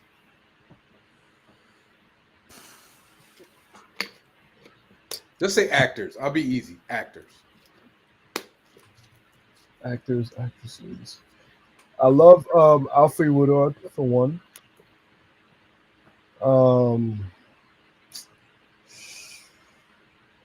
Damn. It's funny because once this thing ends, I will be coming off Like the top of my head. Just throw it up on Twitter. I know, right? Who are some of my favorites? I'm like looking at my DVD list of who I have a shit ton of or whatever. But Alfred Woodard has been like one of my favorite actresses forever. Damn, bro, I'm so mad right now. Why can't I think? You want me to go? I can go. Yes, please go. Go. Okay, I got you. Top 5 favorite. Denzel. Will. Regardless, still Will. Angela Bassett. Should have been Storm. What's her name? Oh man, how did I forget her name? How to Get Away with Murder. What's her name? Oh, of course. Viola Davis. And number 5 is Jamie. Don't you put Jamie Foxx because you know you be hating on Jamie Foxx. You know you hate on Jamie Foxx every episode. Morgan, shut up. But I used to call How to Get Away with Murder the Viola Davis School of Acting 101. Yo, that show The Viola is Davis still showcase. one of the best shows I have ever seen. Top to start to finish. It never had a bad season for me. It never had a bad episode. Never had a bad episode. With it. Me and my partner, we was obsessed with that show. Bro, that show I watched. I don't think I ever missed the episode. Like Thursday nights, like I was like, okay, it's 10 o'clock. It's time. Let me sit down and watch. I watched that joint with the lights off, like it's a movie. Like that was my show, dude. Okay, I have most of my list. All right. I said Alfred already. Yep. Scandal is not better. Stop, dude. Idris Elba. Okay. Whoopi Goldberg. Okay. Viola Davis. Mm-hmm.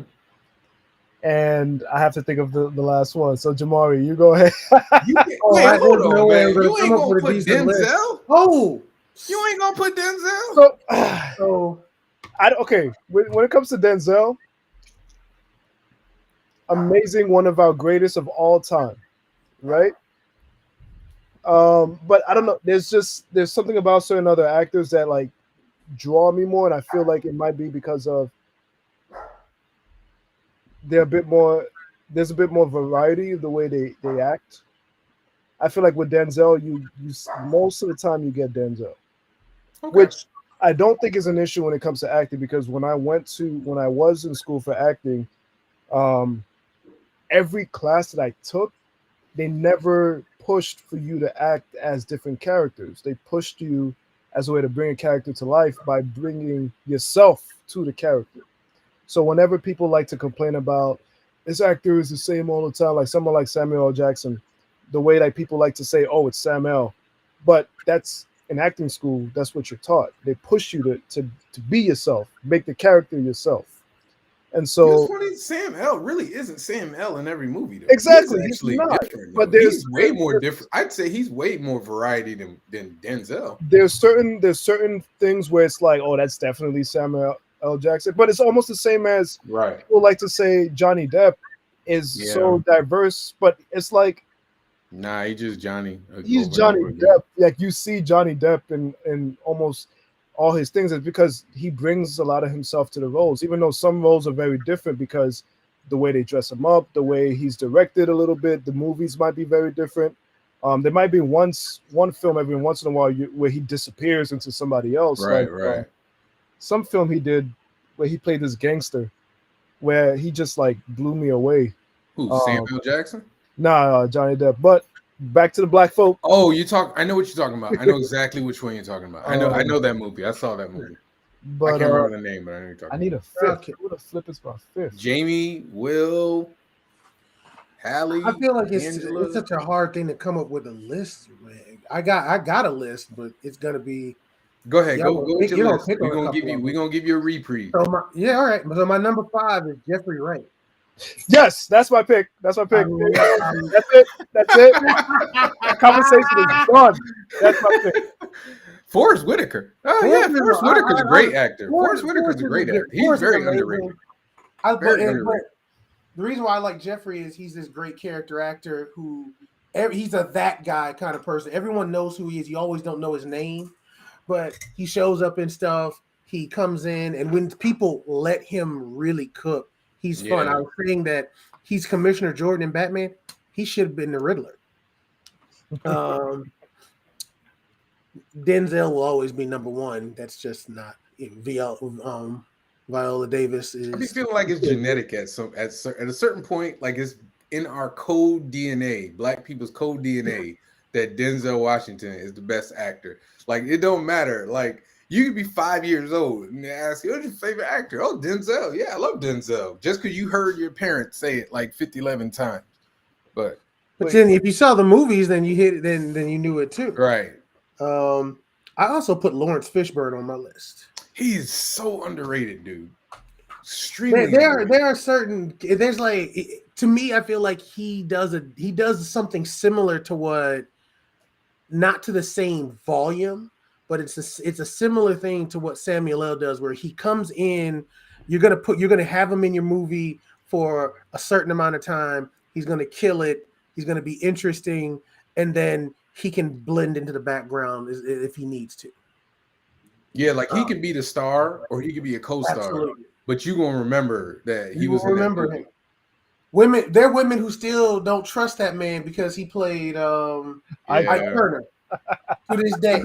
But even if you think of the Matrix, like the Matrix is a story about Neo, but Morpheus is the coolest dude there. Like absolutely. Like, you walk away from the movie going, yo, Morpheus was really the one. Like, I don't know about Neo, but I get you. So that's, you said Denzel. I got Denzel. Who else?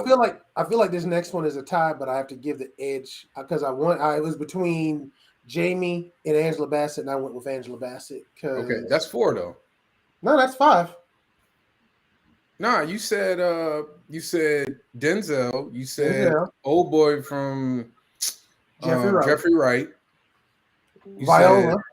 I missed Viola. Okay. And then I got Angela because before we had, somebody who should have gotten all of the same awards that Viola got, Angela Davis. Angela Bassett. Angela Bassett should have gotten an award for everything in existence, and we act like she ain't killed it, and we act like she should have been as famous as Julia Roberts.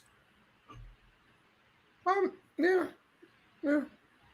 I can see that. For Black people, she's as famous as Julia Roberts, but for everybody else, no. And the reason why I say this is because somebody at some point saw Julia Roberts and said, "I'm going to make things for her," and any woman who becomes that person who becomes the it girl, somebody says, "I'm going to just make things." That's what I happened. get that. I get with that. old girl from Hunger Games. Jennifer Lawrence. Yeah. Jennifer Lawrence. They just like, I have to make things for her. I have to put her in stuff. Dude, she literally, her fame took over the X-Men franchise, which is the craziest thing in the world.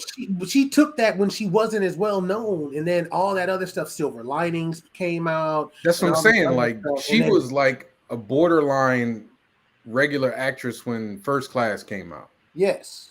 And then the next movie was like about her on the planet because she had blown up.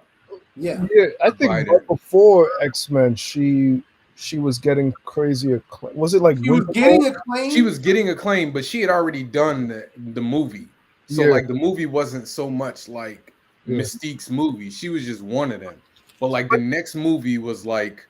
I think she stole the show though in the first one, in my opinion. Her and Michael Fassbender, I think they were like the best things about First Class. Really? I didn't feel that way. But no. But clearly that was the case because they really leaned on Fassbender. Oh, they leaned right into it with the next one. On that dude. But the thing is so not that I thought Jennifer Lawrence was.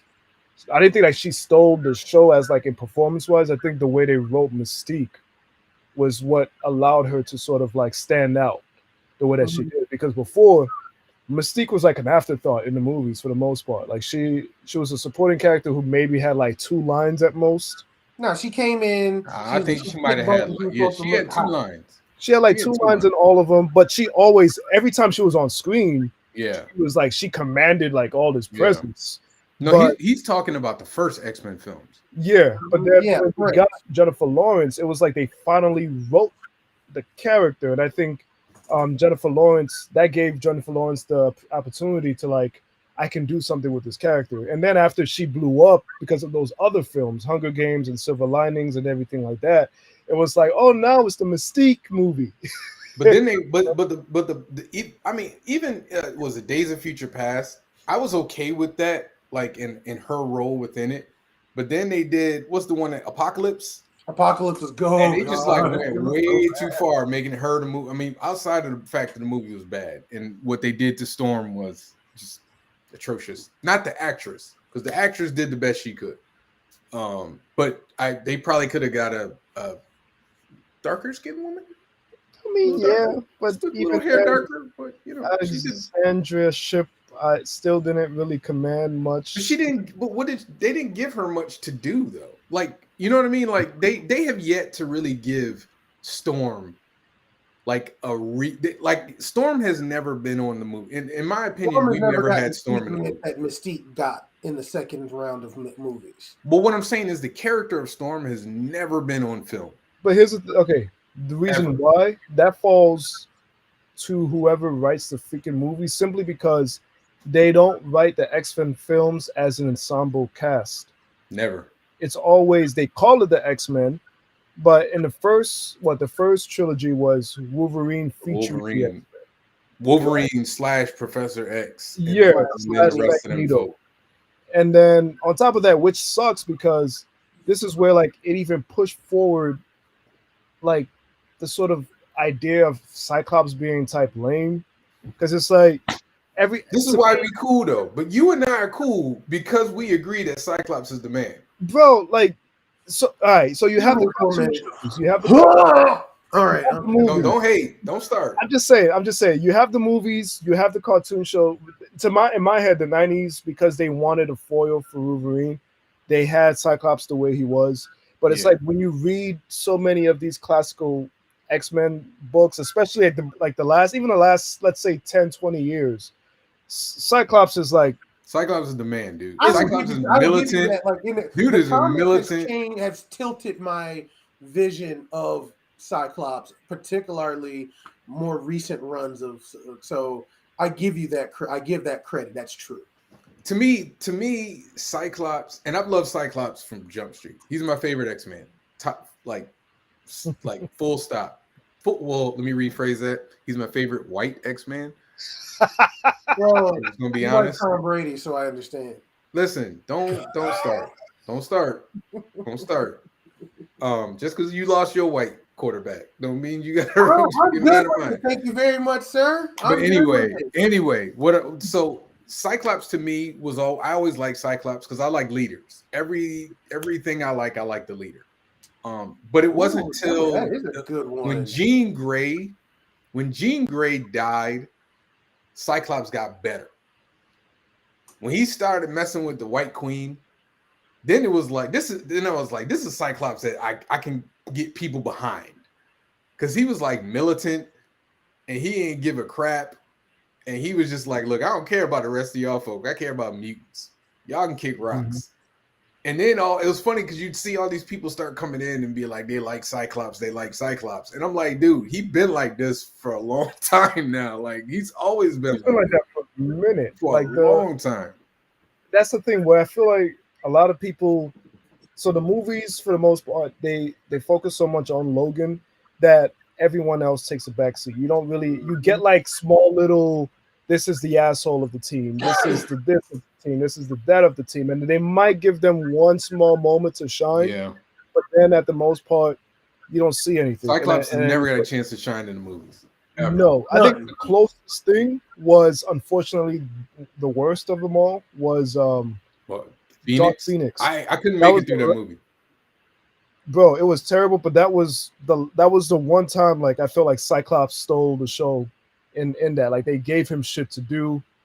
Because given you have Jean Grey going crazy and he's finally the love interest to be there for her, he's like fighting for her and like he's being a total knight in shining armor. Right. He's standing up to people. He's kicking people's ass. Okay, I might have to watch this, man. I might have to watch the movie now. No, do not.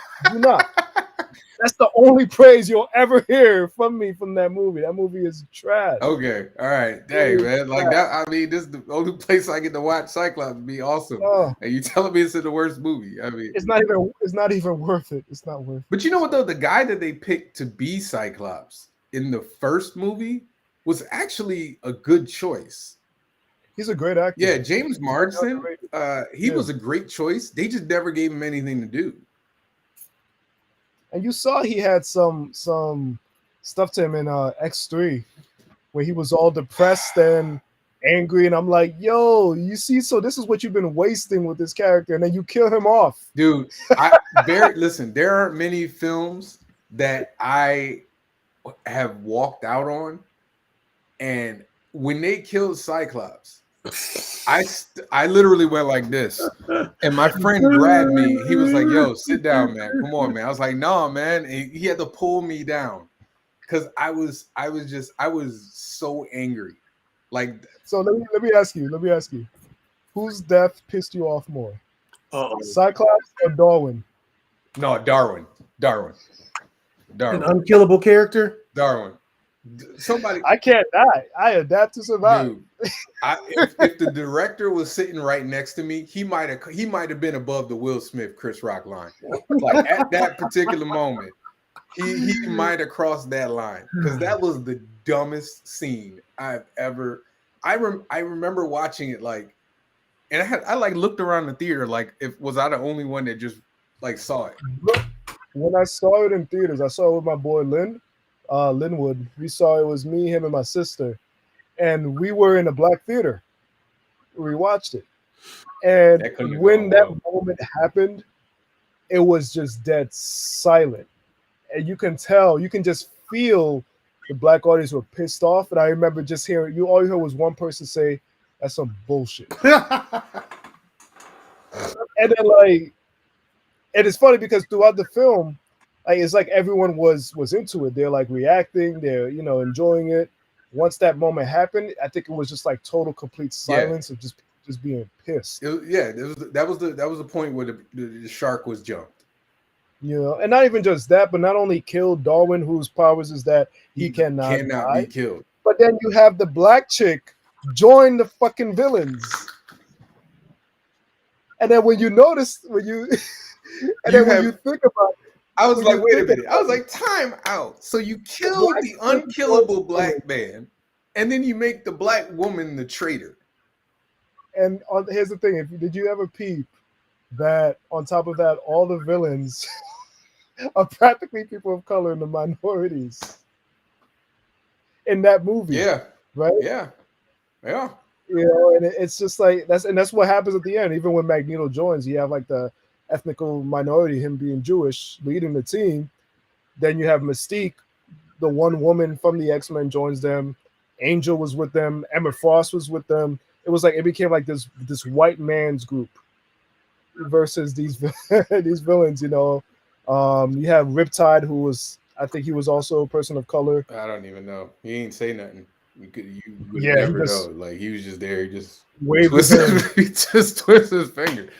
No storyline, just like they do in every character in that fucking. I can't even watch First Class anymore. Like I can watch Days of Future Past, but I can't. I can't watch any of the other shows, the other parts of other movies. In that, like I can't. Like I can't watch X3 anymore because that I'm just still upset about. The only ones I can watch, I can't even watch the first one anymore, really, because it's really dated. Like it's really dated. Now X3 I can watch, even though they punked Cyclops in it again. Like you can't watch X2. That's what I meant. X2. X2 they punked Cyclops in X2. Big time. Like basically they did whatever they could to get him off screen so we could do Wolverine show. And then they did that 3 times to this dude. It's just like I have the greatest pitch for an X-Men movie. And honestly, I love this pitch so much. I'm giving it to Marvel right now. Okay? This is what you do, Marvel. You have Cyclops be the point of view character. Like he's coming home to the X-Men. Now you can have mutants in the MCU and they exist, but every time a mutant pops up, Professor X has been sending his X-Men in to help them, and then he wipes the minds of everybody that was involved in the situation. So that's why we never hear about mutants, because Professor X be mind wiping people. So the whole movie is about Cyclops coming home, and then you can have a lineup of whoever, I don't care. And at the end of the movie, that's number one, we're not using Magneto, we use somebody else. And then at the end of the movie, you have Professor X come out and say, I'm a mutant. And then the like whatever the event is at the end, the climax of the movie is so big that he decides he can't wipe minds anymore. Because Cyclops convinces him not to. And then he comes out as a mutant. That's in my opinion, how you bring mutants into the MCU. You don't need to do variants. You don't need to do none of that crap. You can just have Professor X, who's always been shady, just mind wiping people. That's it. That could work. We'll see. I'm giving that to you, Marvel. That's free. The next one you got to pay for.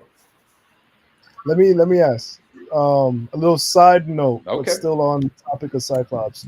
How do you feel about Cyclops, Jean, and Logan being a polyamorous couple? Listen, I know it's not popular. I know it's not with Emma also involved because of Cyclops. Okay, so I have no problem with poly relationships. Y'all do whatever you want. I don't care who you sleep with. I am tired of Cyclops and Jean Grey. Jean is not good for him. I liked Cyclops and Emma. That's why I don't like it.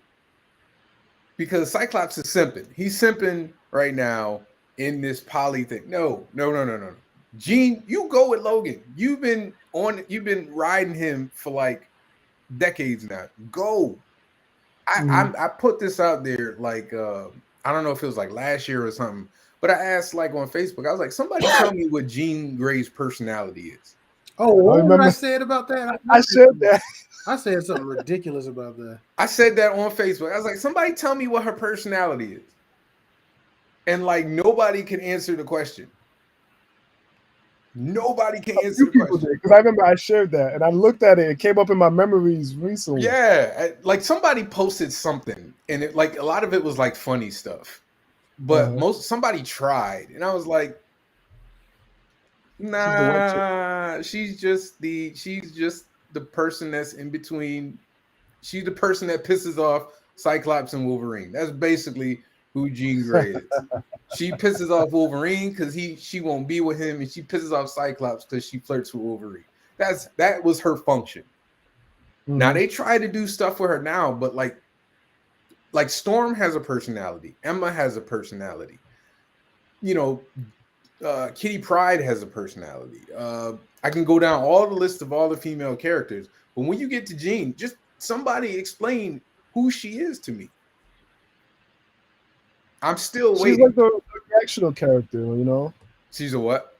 She's like the reactional character. She's like the big sister, for the most part, who like a bit of the mother. Then, like, always tries to be perfect type thing. Now, I'm not defending her. I'm just saying it's boring. It's boring to me. She is boring. She is. But here's the thing: there's boring people in life. There are boring people in life. She's a highly powerful Karen that has her mutant ability. She does not need to see the manager. But she's toxic, though. Like, she's a toxic character. Again, is she? She's super toxic. She's maybe super for toxic. Cyclops. Maybe for That's Cyclops. what I'm talking about. I'm talking about for Cyclops. She's super toxic. There's literally a scene in a comic book where she's with Cyclops and she's making out with Wolverine. I got it. It's up there. It's in my collection. I think you're just really mad that your boy doesn't get respected by. But here, it's got nothing to do with that. I've been dealing with that. What'd you say?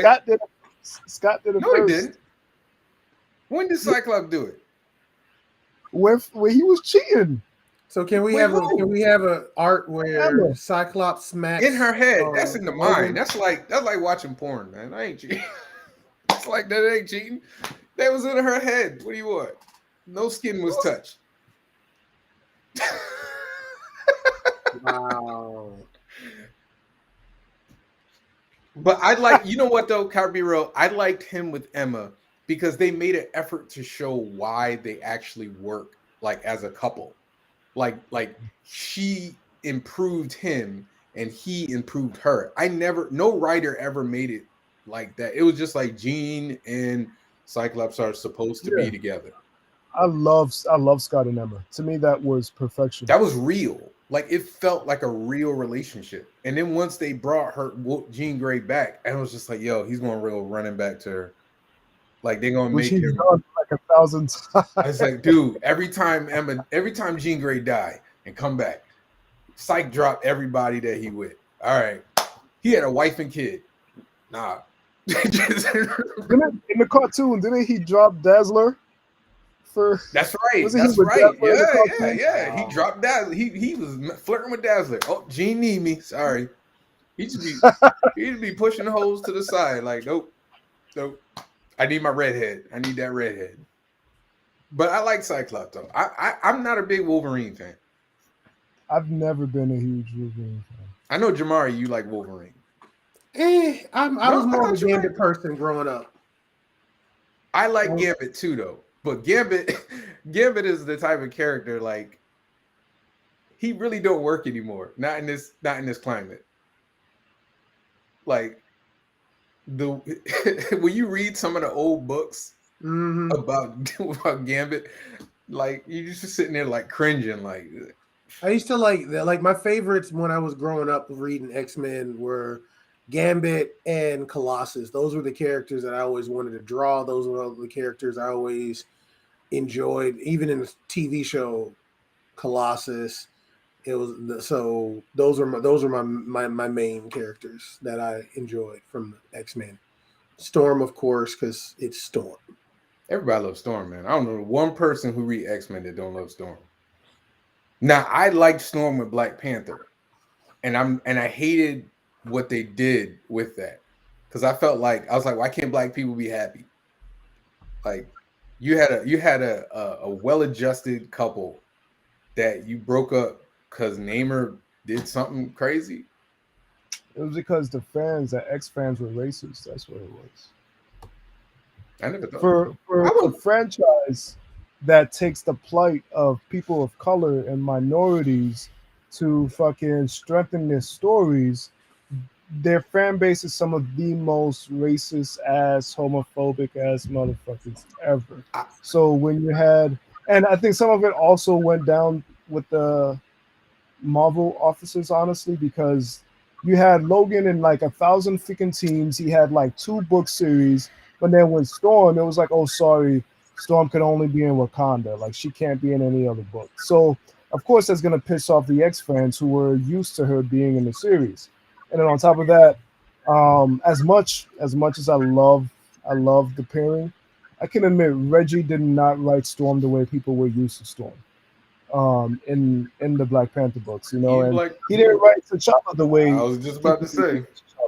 You know, so it's just it was like the way Reggie did it was the way Reggie did it, which to me I'm like in that I enjoyed it though. I enjoyed it. I enjoyed Storm being a little bit more hood every now and then. I enjoyed her being a little more black every now and then, which you weren't seeing when white people wrote her in the X books.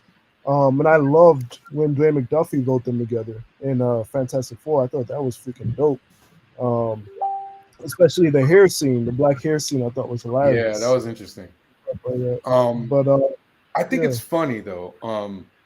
And I know we supposed to go off at a certain time, but I'm enjoying the conversation. If you willing to ride, I'm willing to ride. So you let me know. I think it's funny because I remember saying, like what you said about the X-Men being a metaphor for minorities, essentially, of all sorts.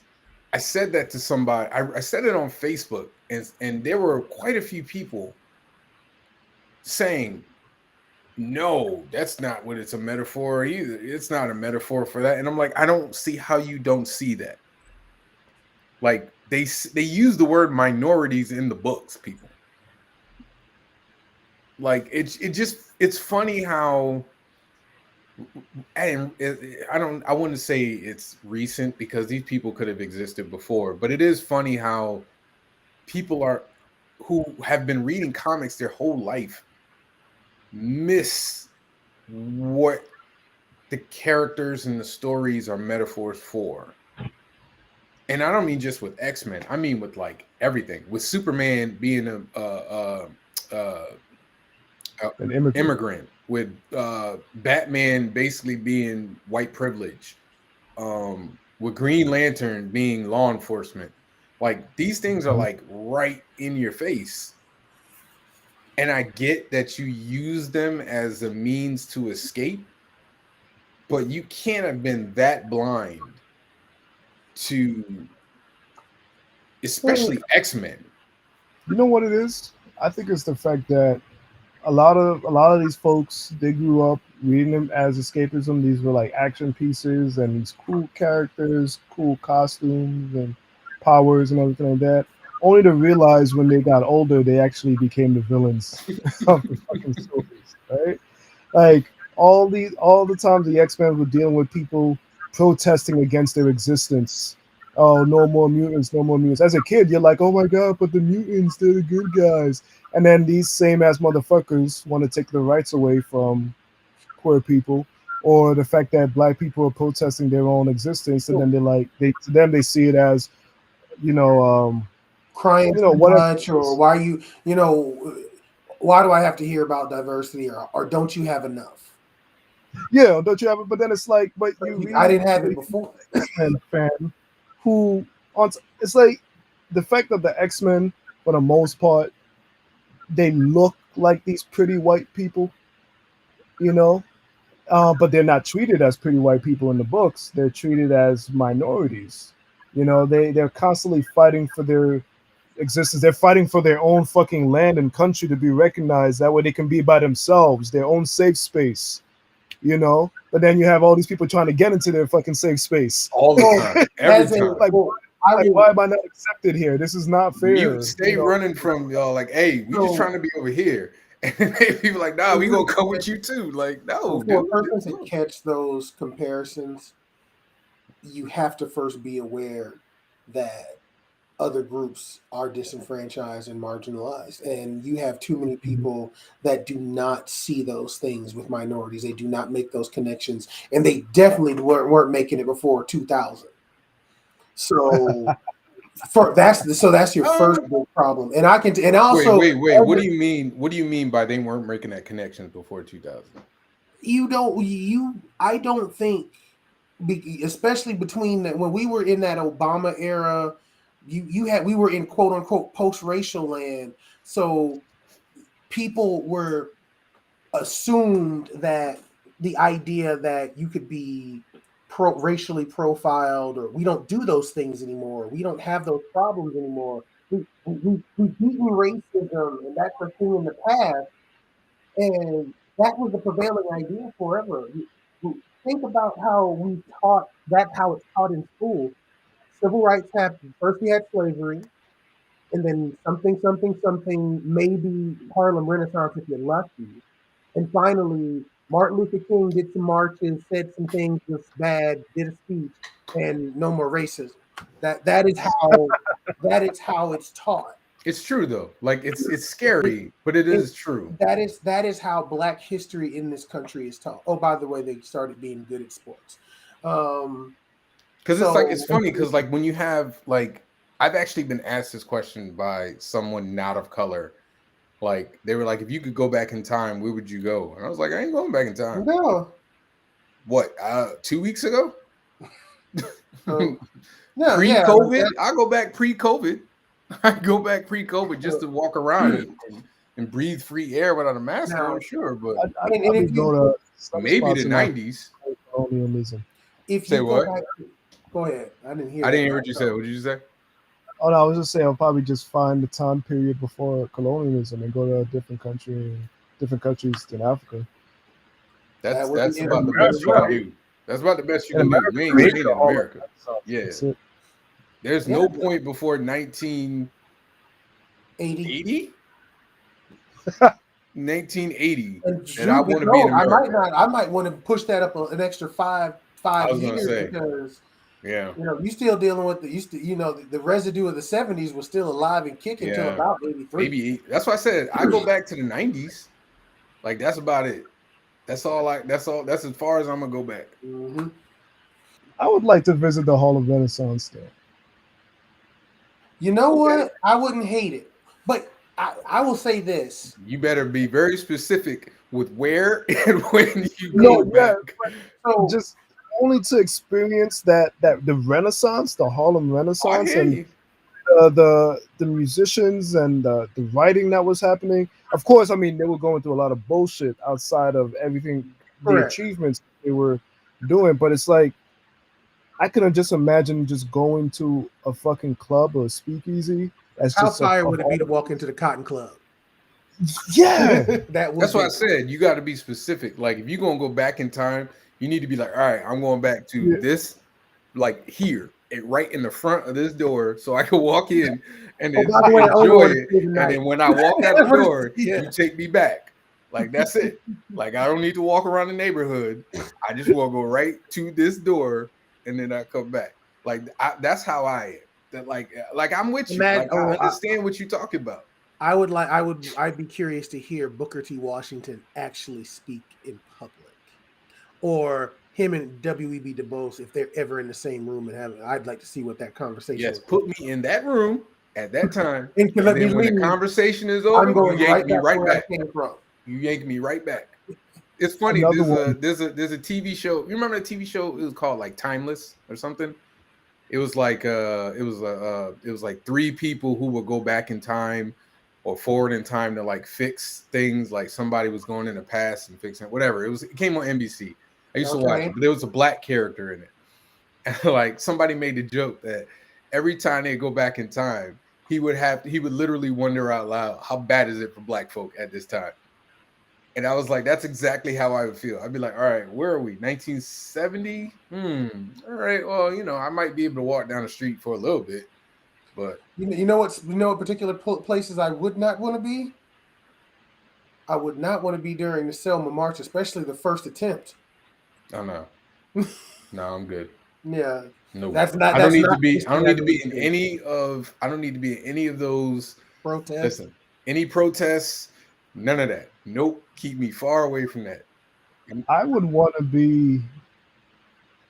like to see the voodoo ceremony that led to the Haitian Revolution. Ooh, dang. Okay.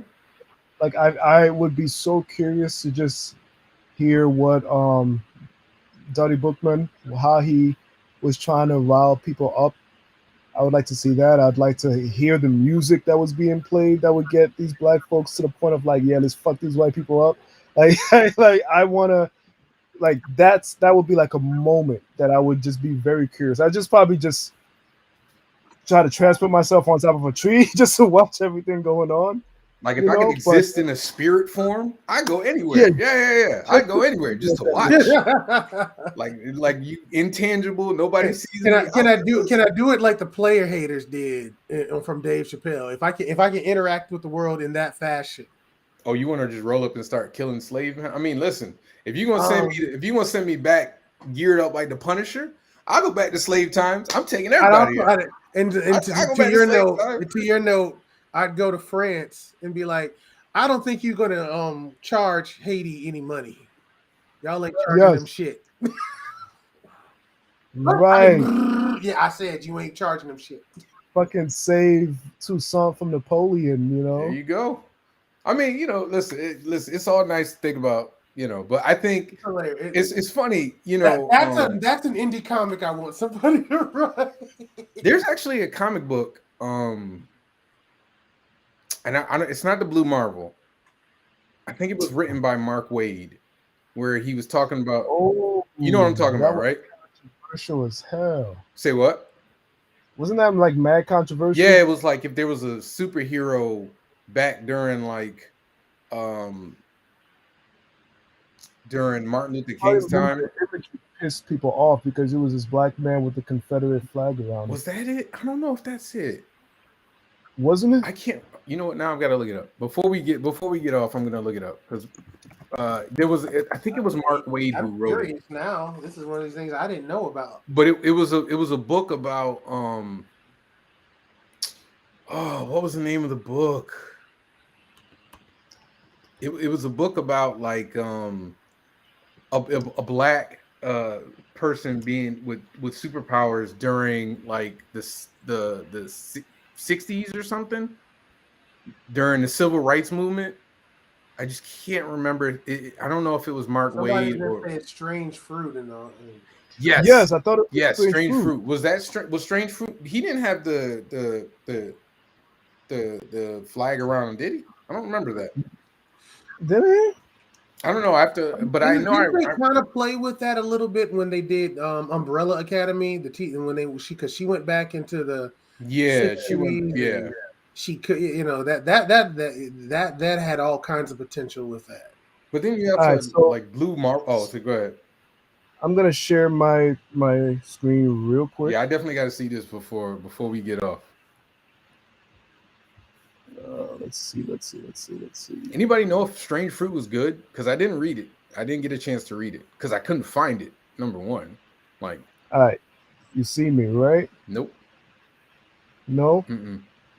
You don't see my screen? You didn't see my screen just now? No. What the hell? Put the where it is. Hold on. You see me now? All right, go ahead. Okay. I see your screen. What was I talking about? With the. Where's the image? I see it now. Whoa. Okay. That's a lot. Them white folks really ain't gonna like that. I gotta know the context of it. What's the context? I'm sure there's something. Is he wiping it? Is he wiping his ass with it? No idea, but I remember when it came out. I remember there was a huge like, why would you have this imagery? You know, I want to now. I really want to read it. I gotta be honest with you. That just made me want to read it.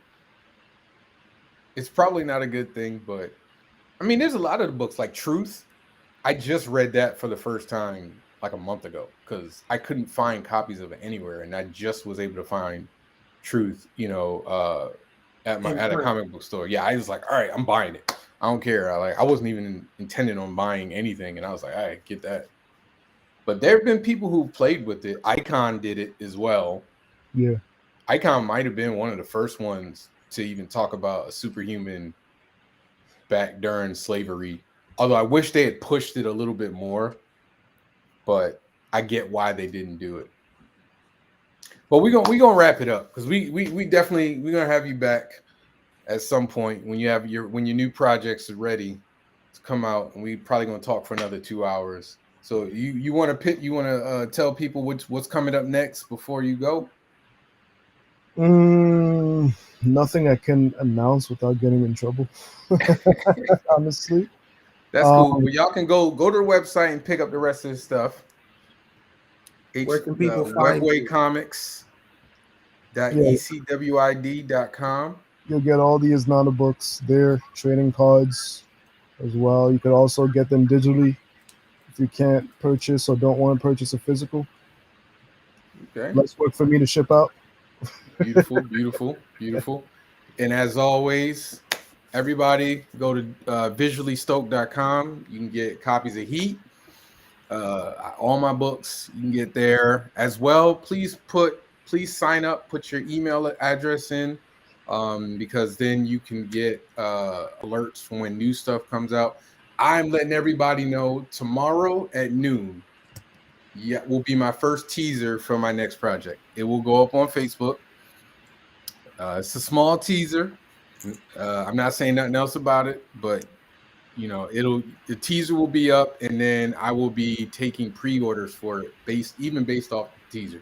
So if y'all are down to support me regardless of what, go on and get it. And as always, you can go to visuallystoked.com to watch all the podcasts for A Stoked Podcast as well as Top 5 Live. I want to again thank Greg for stopping by with this spirited discussion, which I was expecting, and I'm glad it turned out this way. It's been a pleasure. As always, we're gonna have you back on. And everybody just have a great weekend. Buy my book, Heat. If you ain't got it, go get it. I'm always gonna push Heat. I've been working on it for a while. And are you going to be at a Comic-Con? Any Comic-Cons coming up? I think there's an independent comic convention happening in New York in a few weeks. I just signed up for it, honestly, today. What's the name of it? Hold on. I can literally look it up now. Yeah, let me know. I might do that. One of the organizers a few days ago, and I was like, I didn't even know about this con. But I was like, yeah, I'll do it.